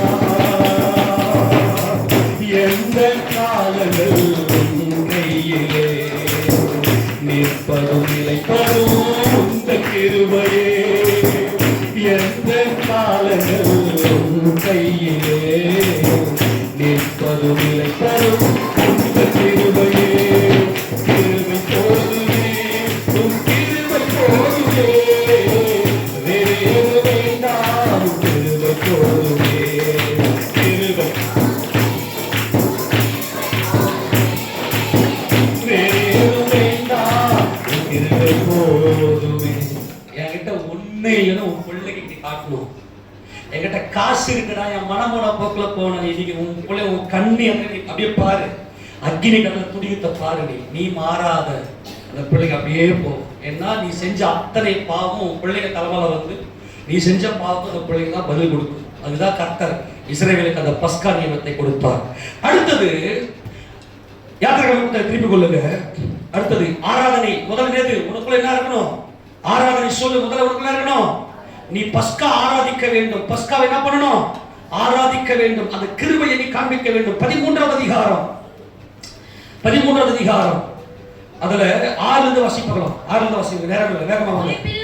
புளிப்பில்லா அப்பத்தை 7 நாளும் புசிக்க கடவாய். 7ஆம் நாளிலே கர்த்தருக்கு பண்டிகை ஆசரிக்க கடவாய். அந்த 7 நாளும் புளிப்பில்லா அப்பம் புசிக்க வேண்டும். புளிப்பு உள்ள அப்பம் உன்னிடத்தில் காணப்பட வேண்டாம். உன் எல்லைக்குள் எங்கும் புளித்த மாவும் உன்னிடத்தில் காணப்பட வேண்டாம். அந்நாளில் நீ உன் புத்திரனை நோக்கி, நான் எகிப்திலிருந்து புறப்படுகையில் கர்த்தர் எனக்கு செய்ததற்காக இப்படி நடக்கிறது என்று சொல். அல்லேலூயா. இப்போ நீ பஸ்கா பண்டிகையை ஆசரிக்க வேண்டும். முதல்ல ஆராதனை. உன்னை பார்த்து உன் பிள்ளையே கேட்கணும். உன்னை பார்த்து உன் பிள்ளையே சாட்சியா மாறி மனம் மாறி பாவத்தை விட்டு வெளியே வரணும். இப்போ பண்டிகை உன் பிள்ளையை ஆசரிக்கும்படி நீ சொல்ல வேண்டும். என்னது? புளிப்பு உள்ள ஒன்றும் உன் எல்லைக்குள்ள வரக்கூடாது. புளிப்பு பாவம். பண்டிகை உன் குடும்பம் பண்டிகை ஆசரிக்க வேண்டும். பஸ்கா பண்டிகையை ஆசரிக்க வேண்டும். புளிப்புள்ள ஒன்றும், என் மகனே நீ புளித்த மாவு ஒன்றையும் தொற்றாத. புளிப்பு பாவம் என்று நீங்க புதிய ஏற்பாட்டு சொல்ற. வேகமா போயிரு, டைம் ஆயிடுச்சு. வேகமா போயிரு. புளிப்பு பாவம். உனக்குள்ள பாவம் வரக்கூடாதுப்பா என் குமாரனே. இது நீ பாவம் செய்து பெருசு இல்லடா. உலகத்துல எவெல்லாம் கொடுமையான பாவம் பண்ற அத்தனையும் உன் சந்ததியில ஒருத்தன் பண்ணிருப்பான். அது அப்படியே ஆதாம கிட்ட போய் நிற்கும். மொத்த பாவமும் பாவத்தோட பாவம் சேர்த்து கொலை, விபச்சாரம், வேசித்தனம், திருடு, வஞ்சகம், என்னென்னமோ நடக்குது. இன்னைக்கு நியூஸ பார்த்தா இப்படி எல்லாம் நடக்குமா? அத்தனைக்கும் நீ பழியாதாயிடுவனே குமாரனே. உன் குமாரனுக்கு நீ போதிக்க வேண்டும். உன் குமாரனுக்கு நீ போதிக்கணும் அப்படின்னா என்ன பண்ணணும்னா 9ஆம் வசனத்தை வாசிங்களேன். கர்த்தரின் நியாயப்பிரமாணம் உன் வாயில் இருக்கும்படிக்கு இது உன் கையில அடையாளமாகவும் உன் கண்களின் நடுவே நினைப்பூட்டுதலாகவும் இருக்க கடவுது. பலத்த கையினால் கர்த்தர் உன்னை எகிப்திலிருந்து புறப்பட பண்ணினார். அம்மா கௌரி, உன் வாயில கர்த்தருடைய நியாயப்பிரமாண நீதியை உன் பிள்ளைக்கு போதிக்க வேண்டும். பண்டிகை கொண்டாடு. பண்டிகை என்றால் மனமகிழ்ச்சி. என் குமாரனே, என் மகளே, என் மகனே, நீ மனமகிழ்ச்சியா இருக்கணும். அடிமைத்தனத்தில் இருக்கக்கூடாது. பசங்களை பார்த்து அப்படியே சோகமா அப்படியே இருட்டு அறையில ஒரு மூலையில போய் டிவி எதுவுமே வெளிச்சமா இல்லாம என்ன பாவ உணர்வு அவங்களுக்குள்ள பயங்கரமா இருக்கும். இந்த பிள்ளைங்களை பார்த்து ஏன் என் பிள்ளைங்க நடத்துல மாற்றம் தெரியுது, அதுக்கு என்ன பண்ணலாம் சொல்லிட்டு உன் வாயில நியாயப்பிரமாணம் இருக்கணும்னா உன் கையில அடையாளம் இருக்கணுமா? உன் கண்களின் நடுவுல அடையாளம் இருக்கணுமா? கவனி, எல்லாரும் சொல்லுங்க. கவனி, உன் பிள்ளைய மரணத்திலிருந்து மீட்கணும்னா, நரகத்திலிருந்து மீட்கணும்னா, ரட்சிப்பு நடத்தணும்னா உன் கையில அடையாளம், உன் கண்களின் நடுவுல ப்ரீஃப்ரண்டல் கோர்டெக்ஸ் என்று சொல்லக்கூடிய உன்னுடைய நினைவுல இந்த பஸ்காவை நீ புசித்திருக்க வேண்டும். உன் கையில, உன் கிரியையில, உன்னுடைய சாட்சி, உன் கையில அடையாளம் என்பது உன்னுடைய ஆளுகையே சாட்சியாக, நல்லா கவனிக்கணும், உன்னுடைய கிரியையே சாட்சியாக, உன்னுடைய கண்களின் நடுவே அடையாளம் என்பது இரவும் பகலும் இந்த பஸ்காவை புசித்துக் கொண்டே இருக்க வேண்டும். இஸ்ரவேல் ஜனங்களுக்கு தேவன் கொடுத்த இந்த பஸ்காவின் நியமம் எழுத்தின்படியே அவர்கள் ரத்தத்தை எடுத்து வீட்டு மேற்சட்டத்திலையும் 2 நிலைக்காலையும் பூசினாங்க. அது அர்த்தம் என்ன தெரியுமா? என் மாம்சத்தை புசித்து என் ரத்தத்தை பானம் பண்ணுகிறவனுக்கு நித்திய ஜீவன் உண்டு. என் மாம்சத்தை புசித்து அப்படின்னா இப்ப நம்ம திருவிருந்து எடுக்கிறோமே, அதுடைய அடையாளம் என்னன்னா இரவும் பகலும், இரவும் பகலும். இந்த 2 கண்களுக்கு நடுவே இங்க கோலியாத்தையே தாவீது எடுத்து இங்க அடிச்சா தெரியுமா? யாராவ யாகேல் போய் சிசராவை ஏன் ஆணி எடுத்து இங்க அடிச்சா தெரியுமா? இயேசு ராஜாவுடைய தலையில ஏன் முள்முடி தெரியுமா? இந்த ப்ரீஃப்ரண்டல் கோர்டெக்ஸ் என்று சொல்லக்கூடிய தீர்மானம் செய்யக்கூடிய நினைவுகள், மைண்ட் நம்முடைய மனசுக்குள்ள ஆவி ஆத்மா சரீரம் இருக்குது. மனம், ஆத்துமா, ஸ்பிரிட் இதெல்லாம் வேலை செய்யும். ஒன்னு கரெக்ஷன் பண்ணாலும் இன்னொரு வந்து தாக்கத்தில் வந்து உடனே அதை போய் கரெக்ஷன் பண்ணணும். இதெல்லாம் என் ஸ்பிரிட்ல நான் உணர்ந்து சொல்றேன். எல்லாம் கவனிங்க. இது யாருன்னா இந்த பஸ்காவை புசித்திருக்கணும் இல்லையா? நீ பஸ்காவை புசித்திருக்கணும். நல்லா கவனி. அந்த ரத்தத்தை எடுத்து உன் ஆவி உன் ஆத்மா உன் சரீரத்துல பூசி நான் பாவி எல்லாருமே சொல்லு. எத்தனை பேர் இயேசு கிறிஸ்து யார் பாவத்துக்காக பலியான விசுவாசிக்கிறீங்க? அப்படி பாவம் செய்ய மாட்டீங்க. இல்லைன்னா மகனே நீ கண்டமாயிடுவேன். சபையில ஒரு ஊழியக்காரனுக்கு பயம் இல்லாம நீ திமிர எல்லாத்தையும் பண்ணிக்கணும். நீ முதல்ல இயேசு கிறிஸ்துவ ரட்சகரை ஏத்துக்கிட்டா நீ சபைக்குள்ள வரணும். நீ ஒரு வீட்டுக்குள்ள போய் பிரவேசிக்கும் போது அந்த வீட்டை போய் வாழ்த்து. அது பாத்திரமா இருந்துச்சுன்னா நீ கூறின ஆசீர்வாதம் தங்கும். அது அபாத்திரமா இருந்துச்சுன்னா அது உன் பின்னாடியே வந்துருந்தாரு. ஆசீர்வாதம் எங்க கையில் இருக்குது. இயேசு கிறிஸ்து நாமத்துல அவருடைய மெய்ப்பராய் கர்த்தர் எங்களை அழைத்திருக்கிறார். நாங்கள் வந்து ஜெபிக்கும் போது எங்க வாயில ஒரு வார்த்தை வந்துச்சுனாவே அப்படியே நடக்கும். நீங்க பாஸ்டர் ஜோமன் தலையை குச்சி ஆட்டி என்னென்னமோ பண்ணணும் அவசியம். நீங்க வந்தீங்கன்னாவே இந்த ஸ்தலத்துக்கு வந்தீங்கன்னாவே சுகம் கிடைச்சிடும். நம்ம வீட்டுக்குள்ள வந்து உங்களை ஆசீர்வாதம் வந்துடும். ஆனா நீ பாத்திரம்னா என்ன தெரியுமா? பஸ்கா பஸ்கா இயேசு இயேசு என் மாம்சத்தை புசித்து என்றால் இரவும் பகலும் இயேசு கிறிஸ்துவின் வசனத்தை தியானித்து தியானித்து தியானித்து நான் இந்த பாவத்தை செய்தேன், இந்த பாவத்துக்கு கர்த்தர் எப்படி விமோசனம் ஆனார், இப்படிப்பட்ட காரியங்களுக்கு எப்படி எனக்கு எப்படிப்பட்ட மகிமையை வைத்திருக்கிறார். இரவும் பகலும் அவருடைய வேதத்துல தியானமா இருந்து நீ பாத்திரமா இருந்து உன் பிள்ளைகளை பாத்திரமாக்கணும்னா நான் பண்ற பிரச்சனை பிள்ளைங்க மனசுல உட்காரும். இல்லைன்னா அந்தகார இருள். அந்த வசனத்தை வாசிக்க பார்க்கலாம். மத்தேயு சுவிசேஷ புத்தகம் 10ஆம் அதிகாரத்துல, மத்தேயு சுவிசேஷ புத்தகம் 10ஆம் அதிகாரம், அவர் தம்முடைய ஊழியர்களை அனுப்பும் போது 11 வாசிங்க. 10-11 வாசிங்க. எந்த பட்டணத்திலாவது கிராமத்திலாவது நீங்கள் பிரவேசிக்கும் போது அதிலே பாத்திரவான் யார் என்று விசாரித்து நீங்கள் புறப்படும் அளவும். பாத்திரவான் பாத்திரவான் யார்? யார் இந்த பாத்திரவான்? வாசிங்க, தொடர்ந்து வாசிங்க. நீங்கள் புறப்படும் அளவும் அவரிடத்தில் தங்கியிருங்கள். அவரிடம் தங்குங்க. ஒரு வீட்டுக்குள் பிரவேசிக்கும் போது கர்த்தர் வீடு. ஆமெனா, இது தேவனுடைய வீடு. அப்பா இது உங்க கிருபை. இவங்க அப்பா கட்டின வீடோ இல்ல தாத்தா கட்டின வீடோ இல்லப்பா ஏசப்பாவை கிருபைன்னு சொல்லிட்டு நமக்கு எல்லாம் கிடைச்சிடும். ஆமெனா, என் வீடு யாருடைய வீடு? ஏசப்பாவுடைய கிருபை. அப்ப முதல்ல பஸ்கா ஆராதனை, இரண்டாவது பஸ்கா பண்டிகை. உன் ஆராதனையை உன் பிள்ளை பார்க்கணும், பண்டிகையை உன் பிள்ளைக்கு சொல்லிக் கொடுக்கணும். அப்போ இந்த பாத்திரமா இருந்தான்னா அந்த வீடு பாத்திரமா இருந்தால் நீங்கள் கூறின சமாதானம் அவர்கள் மேல் நடக்கிறது.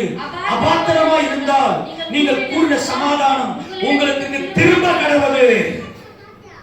இந்த பாத்திரம் என்ன அப்படின்னா யோவான் சுவிசேஷம் 6ஆம் அதிகாரம், யோவான் சுவிசேஷ புத்தகம் 6ஆம் அதிகாரம், அதுல 53-54 வாசிங்க. அவரை நோக்கி நீங்கள் மனுஷகுமாரனுடைய மாம்சத்தை புசியாமலும் அவருடைய ரத்தத்தை பானம் பண்ணாமலும் இருந்தால் உங்களுக்குள்ளே ஜீவன் இல்லை என்று மெய்யாகவே மெய்யாக சொல்லு. பஸ்காவை சொல்லுகிறார். அல்லேலூயா சொல்லாமா? பஸ்கா கவனி. உன் ஆவி உன் ஆத்மா சரீரம் அந்த 3 வாசல்களுடைய மேல் சட்டம் 2 நிலைகள் என்பது ஆவி ஆத்மா சரீரத்துல ஒரு ரத்தத்தை பூசி ஆண்டவரே என் ஆவியில பாவம் செய்திருக்கிறேன், என் ஆத்மாவில பாவம் செய்திருக்கிறேன், என் சரீரத்துல நான் பாவம் செய்திருக்கிறேன் என்று சொல்லி அவர் ரத்தத்துல பழைய பாவம் எல்லாத்தையும் கழுவிடும். இயேசு கிறிஸ்துவின் ரத்தம் சகல பாவங்களை நீக்கி நம்மை சுத்திகரிக்கும். கையை தட்டி அவர் ரத்தத்துக்காக அல்லேலூயா கர்த்தருடைய பரிசுத்த நாமம் மகிமைப்படுவதாக அந்த ரத்தத்தை பூசிட்டோம். இனிமே என் நினைவுல அந்த ஆவி ஆத்மாவில அந்த மனதுல அந்த சிந்தையில அந்த ஞானத்துல அந்த புத்தியில அந்த அறிவுல நீங்க மட்டுமே இருக்க வேண்டும் சொன்னா என் மாம்சத்தை புசிக்க வேண்டும். என் மாம்சத்தை புசித்தல் அப்படின்னா யார்? இந்த இயேசு. இந்த வேத வசனத்தை ஆதியாகமத்திலிருந்து வெளிப்படுத்தின விசேஷம் வரைக்கும் நல்லா வாசித்து நல்ல தியானத்திலேயே தியானத்திலேயே தியானத்திலேயே தியானத்திலேயே உன் கண்களின் நடுவில் அடையாளம் இருக்கிறதா? இவர்கள் தான் பாத்திரவான்கள். உன் மரணம் ஜெயிக்கப்பட்டிருக்கா? உன் பிள்ளைங்க என்ன கொஞ்சம் சத்தியத்தை பேசிக் கொண்டிருக்கிறேன், சத்தியத்தை பேசிக் கொண்டிருக்கிறேன்.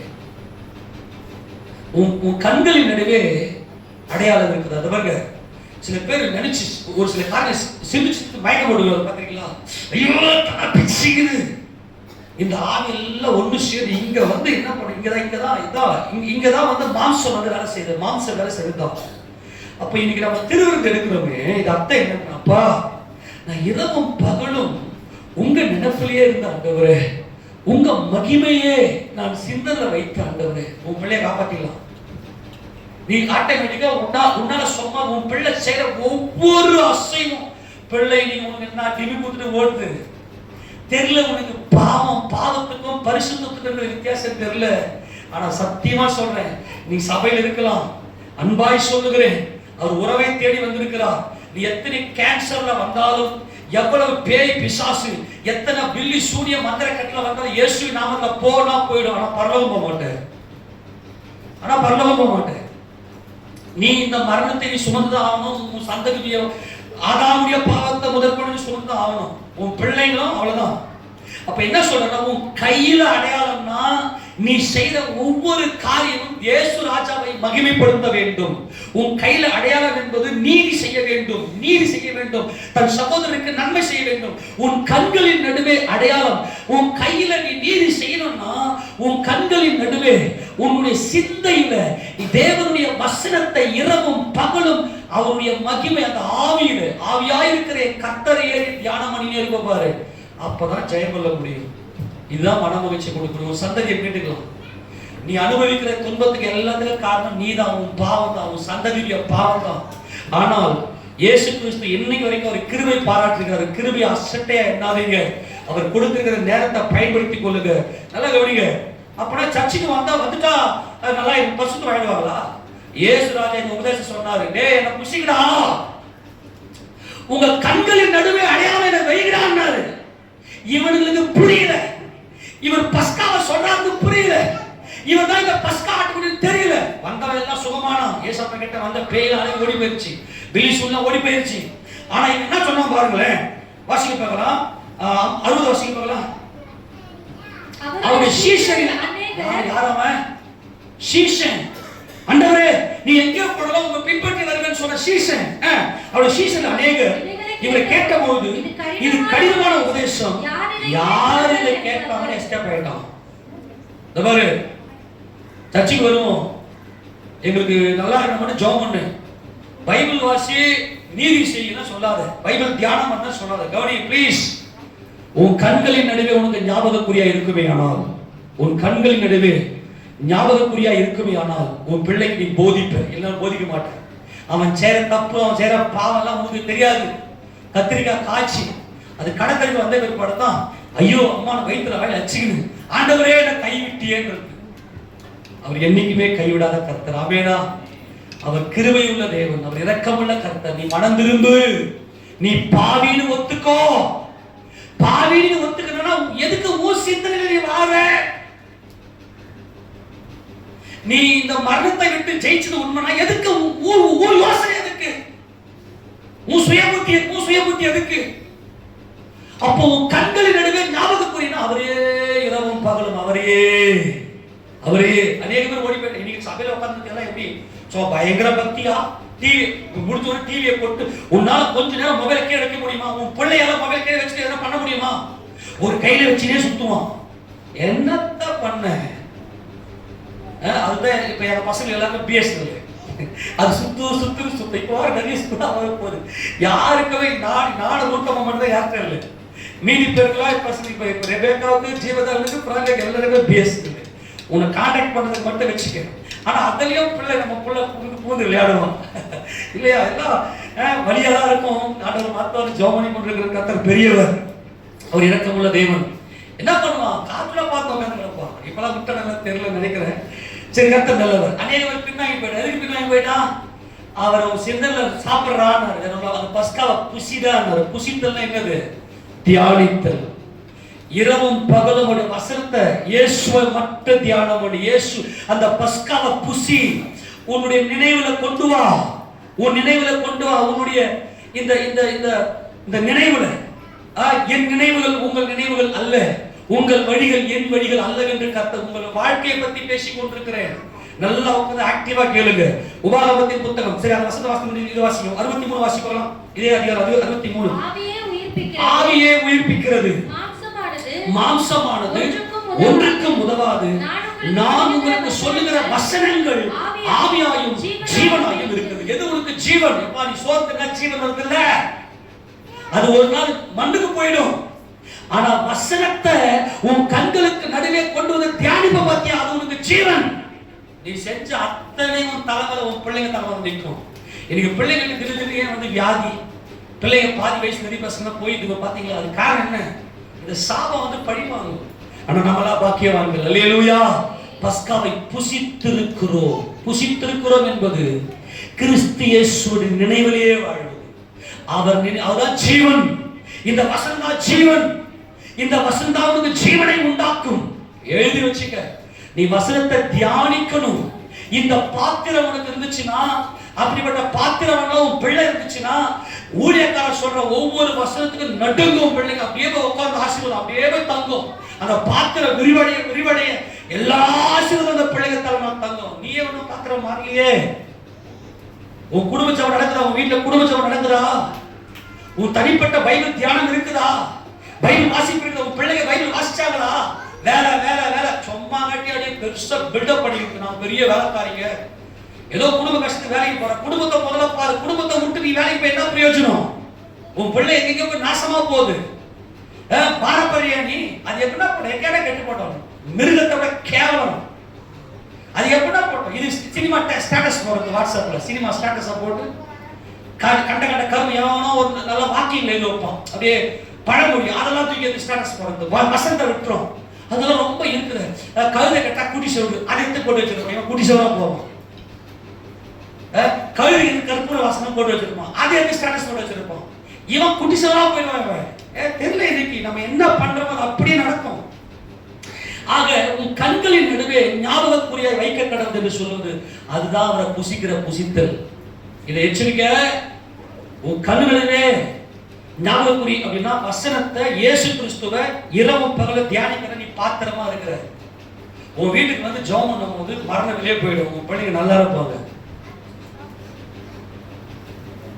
இரவும் பகலும் நீ வேலை செய்யும் போது வசனம் ஓடினே இருக்கும். உன் வீட்டை விட்டு மரணம் வெளியே போயிடும். உன் பிள்ளைங்க நல்லா இருப்பாங்க. உன் பிள்ளைங்க தேவராஜ்யத்துக்கு வந்துடும். இன்னைக்கு பிள்ளைங்க கெட்டு போறதுக்காக உன் பிளட் பாத்திரமா மாத்து. பாத்திரமா மாத்து. நாங்க என்ன பண்ணுவோம் தெரியுமா? உங்க அப்பனை விட்டு நீ வெளியே வந்து, உங்க அப்பா சரி கிடையாது, நீ உங்க அப்பனை விட்டு வெளியே வந்து என்ன பண்ண முடியுமான்ற மைண்ட்ல மட்டும் நான் உபதேசம் கொடுப்பேன். அதான் அவன் நிறைய பேருக்கு உபதேசம் பிடிக்காது. முழுக்க முழுக்க அன்பு. என் இதயத்துல வருகிற கண்ணீர் வலிக்கும். இந்த ஒரே ஒரு சான்ஸ் கொடுத்துக்கிறீங்க பேசுறதுக்கு. எப்படியாவது வெட்டி வெட்டி நீங்க மலை மேல் ஏறின மரங்களை வெட்டி யாழைத்த கட்டு வெட்டி தூக்கி வந்துட மாட்டேன்னா வெட்டி மாட்டேன். நூத்தமா நைட்டு வச்சிருக்காங்க தொழில் மாதிரி வலிக்குதுங்க. வலிக்குது. நீ வந்துட மாட்டாங்களா? இந்த மரணத்தை விட்டு வந்துட மாட்டாங்களா? சாபத்தை விட்டு வந்துட மாட்டாங்களா? அப்படியே நான் பேசுற அந்த வார்த்தை குத்தியாவது வந்துட மாட்டாங்களா? பரிசுத்த ஆவியானவர் கிரியை செஞ்சிட மாட்டாரான்னு வலிக்கு எனக்கு. ஏன் என்கிட்ட வர மாட்டாங்க? அன்பு. அன்பு வந்து உலகத்துக்கு பிடிக்காது. கர்த்தர் இயேசு சொன்னார் இல்லையா, உலகம் உங்களை பகைக்காது, ஆனா என்ன பகைக்கின்ற உலகம் என்ன அன்பை தேடி வந்திருக்கிறேன். உங்களை வெட்டி அந்த பஸ்கா ஆட்டை வெட்டி அப்படி அழுக்க தூக்கிட்டு அப்படிதான் என் வார்த்தை அப்படிதான். நான் பேசி பேசி பேசி ஒரு மாதிரி ஆகி போச்சு. அது எல்லாம் ஓடி போயிட்டு. ஆனா கொஞ்ச நேரம் வந்து பேசினா எப்படியாவது வீட்டில் மாட்டோமான்ற வழிதான் எனக்கு. பசங்களை பார்த்து பார்த்து நூத்தமா டென்ஷன் ஆகிட்டு ஒரு 2 நாள் உட்கார வச்சு அதை கிளீன் பண்றதுக்கே சரியா போச்சு. அம்மா விட்டு அவங்க பிளட்டு அது அந்த குடும்பத்துக்கான ஜெபம் பண்ணலாம், நம்ம பாரப்படலாம். இவங்க மனமான தெரியல, நமக்கு மேல ஒரு கத்தி இருக்குது தெரியாம பாடிக்கலாமே இவங்க. அதனால ஜெபம் பண்ணலாம். ஆண்டவர் செய்வார். உபாகமம் 11 திருப்பிக் கொள்ளுங்க. உபாகமம் 11 திருப்பிக் கொள்ளுங்க. இந்த கண்களின் நடுவே என்ன? உபாகமம் 11 திருப்பிக் கொள்ளுங்க. வேகமா நான் முடிக்கிறேன். கொஞ்சம் கிட்ட வந்து அவ்வளவுதான். உபாகமம் 11 18-19 வாசி பார்க்கலாம். வேகமா 18-19 எல்லா வசனத்தை பாருங்க பார்க்கலாம். ஆகையால் உங்கள் பிதாக்களுக்கு கொடுப்பேன் என்று அவர்களுக்கு ஆணையிட்ட தேசத்தில் உங்கள் நாட்களும் உங்கள் பிள்ளைகளின் நாட்களும் பூமியின் மேல் வானம் இருக்கும் நாட்களை போல அநேகமா இருக்கணும்னா உன் ஆயுஷம் உன் பிள்ளைகளுடைய ஆயுஷம். ப்ளீஸ் ப்ளீஸ் அன்பாய் கெஞ்சி கேட்டுக் கொள்கிறேன். உன் பிள்ளைங்க சபையில இருக்கிற பிள்ளைங்கள அவ்வளவு சந்தோஷமா இருக்கு. இந்த பிள்ளைங்க கூட விளையாடுறது, இந்த பிள்ளைங்களை பேசுறது, அந்த பிள்ளைங்களை ரசித்து கொண்டிருப்பேன். இந்த பிள்ளைகள் எல்லாம் மீட்கப்படணும்னா கர்த்தர் சொல்ற ஊழியக்காரங்கள ஒண்ணு பண்ணது, நீ பாத்திரமாய் மாறி உன் பிள்ளைகளை பாத்திரமா மாத்த வேண்டிய கட்டாயத்தில் இருக்கிற. இதுதான் உன் வாழ்க்கையே, இதுதான். நீ காசு பண்ணலாம் ஒண்ணும் இல்லை, எல்லாமே கிருபை. அது கர்த்தர் சொல்றாரு, நீங்கள் என் வார்த்தைகளை உங்கள் வாசி தொடர்ந்து, நீங்கள் என் வார்த்தைகளை உங்கள் இருதயத்திலும் உங்கள் ஆத்துமாவிலும் பதித்து அவைகளை உங்கள் கையின் மேல் அடையாளமா கட்டி உங்கள் கண்களின் நடுவே ஞாபகக்குறியா வைத்து. கையில அடையாளமா கட்டி நீதி செய்யறது, வாரி வாரி கொடு, இந்த கிருபையை கொடு. நீ அப்படி நீதி செய்யணும்னா உன் மாமியாருக்கு சோறு போட்டு, உன் மாமியாருக்கு சோறு போட்டு சமாதானம் நீதி செய்யணும் அப்படின்னா உன் கண்களின் நடுவே என் வசன ஞாபகத்தில் இந்த பஸ்கா, என் கர்த்தர் பஸ்காவின் இந்த சுட்ட மாம்சம் கல்வாரி சிலுவையில் நிர்வாணமாய் கோரமாய் அகோரமாய் அந்த கேடுந்து பாடுபட்டு அவர் அடக்கம் பண்ணப்பட்டு உயிர் தெரிந்த என் இயேசு கிறிஸ்து அதை மைண்ட்ல அவர் மைண்ட்ல கொண்டு வந்துட்டு அப்படின்னு வச்சுக்கோ. உன் பிள்ளை பயிற்சிடுவான், நீ பயிற்சிடுவ. உன் பிள்ளை பாவம்னா என்னன்னு உனக்கு தெரியல, வசனம் வாசிக்க எது பாவம் தெரியும். டிவி சீரியலை பார்த்துட்டு, சினிமா பார்த்துட்டு, சினிமா பாட்டுகளை மோகம் போயிருந்தீங்கன்னா எப்படி இந்த பஸ்காவுக்குள்ள எங்களால் வர முடியும்? வாசிக்கிறது, அவைகளை உங்கள் பிள்ளைகளுக்கு உபதேசி. இந்த பண்டிகையை உன் பிள்ளைக்கு உபதேசி, அவைகளை உன் பிள்ளைகளுக்கு உபதேசித்து நீங்கள் வீட்டில் உட்கார்ந்துகிற போதும், வழியில நடக்கிற போதும், படுத்துக் கொள்ளுகிற போதும், எழுந்திருக்கிற போதும் அவைகளை குறித்து பேசு. இந்த பண்டிகையை சொல்லு, உன் பிள்ளைக்கு சொல்லு. எப்பா அது சாபத்தெல்லாம் வர வைக்காதப்பா. அன்பாய் சொல்லுகிறேன், பிள்ளைகளை காப்பாத்துங்க. அன்பான சகோதரி, உங்களை கையெழுத்து கொண்டுகிறேன், உங்களை கையெழுத்து கொண்டு கேட்கிறேன், உங்க பிள்ளைகளை காப்பாத்துங்க. இந்த பிள்ளைங்க பண்ற அந்த காரியம், இந்த பிள்ளைங்கள முடியல, என்னால பாவத்தை ஜெயிக்க முடியல, நான் வரணும்னு விரும்புறேன், நான் வசனம் கேட்கிறேன், கர்த்தருக்கு ஸ்தோத்திரம். இந்த பிள்ளைங்க சபையில் இருந்திருக்காய், என் கர்த்தரை ஸ்தோத்திரிக்கிறேன், நான் வசனம் கேட்கிறேன், வசனத்தை கேட்டு மாறணும்னு நினைக்கிறேன், என்னால முடியலன்னு அழுதுங்க பிள்ளைங்க. அம்மா அப்பா விட்டுச்சுங்க, எங்க சுகம் இருந்தா போதும் சொல்லி அது பாட்டு ஓட்டுங்க. இந்த பிள்ளைகளை விட்டுச்சுங்க. கெஞ்சி கேட்டுக் கொள்கிறேன், இந்த பிள்ளைகளை எப்படியாகிலும் மகிமையிலே கொண்டு வந்து சேருங்க. அதுக்கு நீங்க முதல்ல உங்க பாவத்தை உணருங்க. இந்த முதல்ல பஸ்கா ஆராதனையை உன் பிள்ளை உன்னை பார்த்து இந்த ஆராதனை கருத்து என்னன்னு கத்துக்கொள்ளணும். இரண்டாவது, நீ பஸ்காவை, இந்த பஸ்கா பண்டிகையை உன் பிள்ளைக்கு நீ போதிக்கணும்.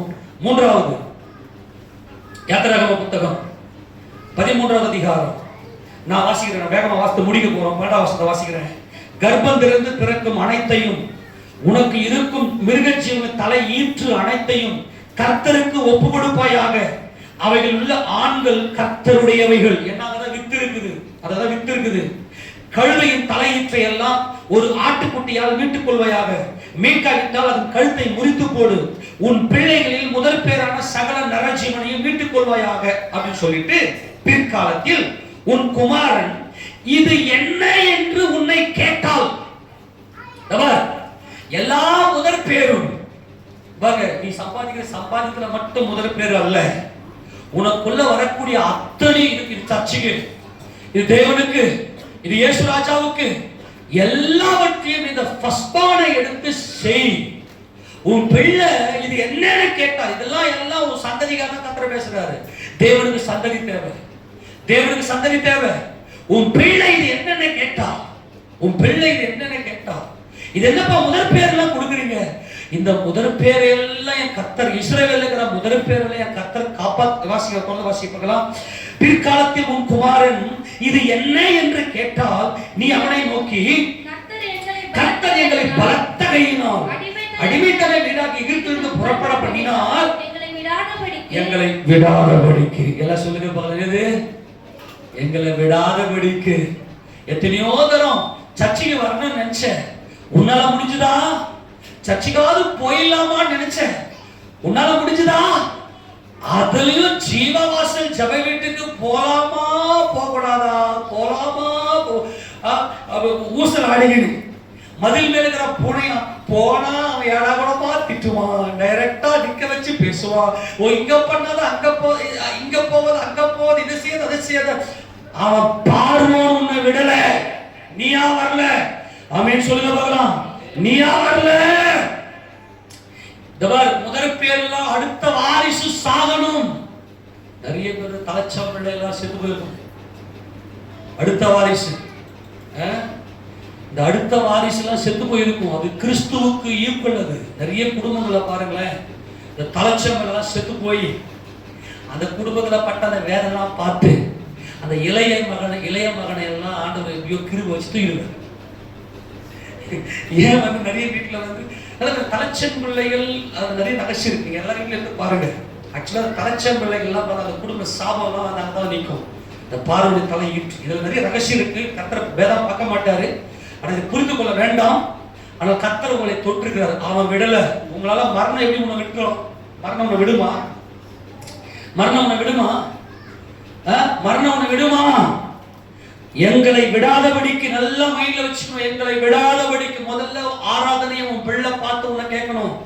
இரண்டாவது பஸ்கா ஆராதனை, உனக்குள்ள பஸ்கா ஆராதனை இருக்க வேண்டும். இரண்டாவது பஸ்கா பண்டிகையை உன் பிள்ளைக்கு நீ போதிக்க வேண்டும். பண்டிகை என்பது மனமகிழ்ச்சி. மனமகிழ்ச்சி அது எப்படி வசனத்தை பிள்ளைக்கு நீ சொல்லிக் கொடுக்கும் என்பது உனக்கு புரிஞ்சுக்கணும்.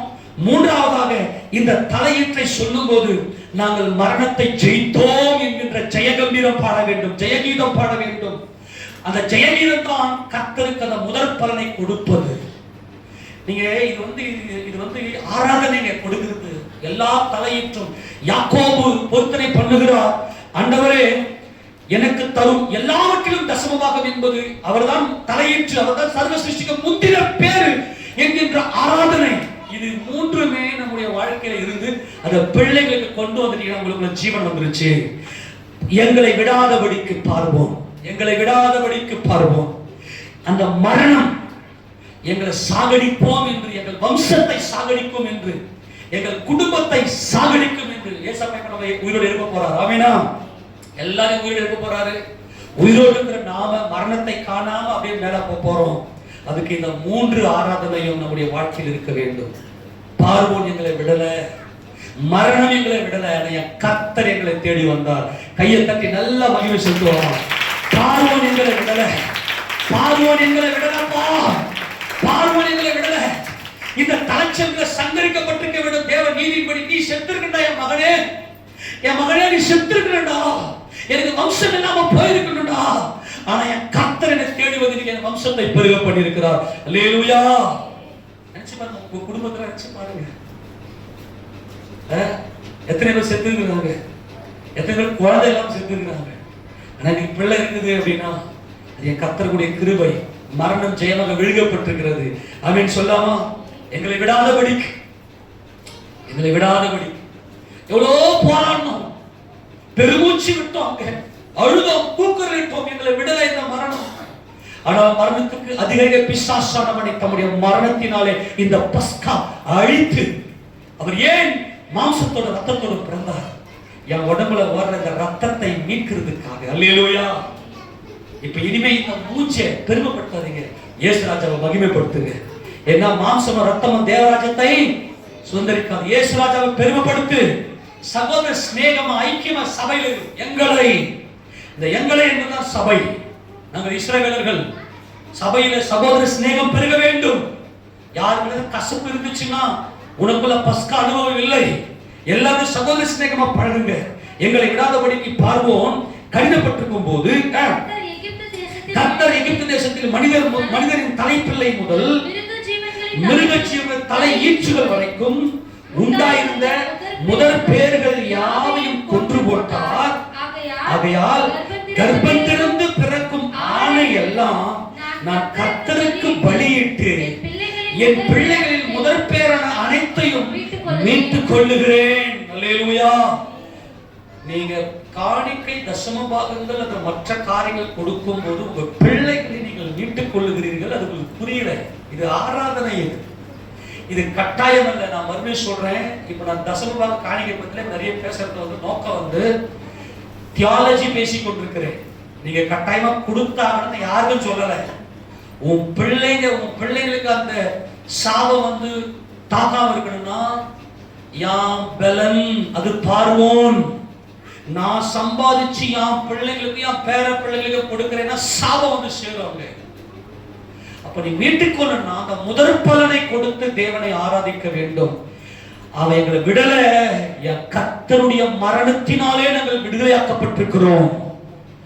மரணத்துக்கு அதிகாரிகள் பார்வன பிசாசைய கர்த்தர் நசுக்கி அவன் தலையை நசுக்கி எங்களுக்கு விடுதலை கொடுத்திருக்கிறார் என்பதுதான். அதுதான் காணிக்கைங்கிற ஒரு நேரத்தை வச்சிருக்கிறோம். எல்லாவற்றிலும் தசம பாகம், அது தலையிற்று எல்லாவற்றிலும் அது கர்த்தருக்கு உரியது, அது தேவனுக்கு உரியது.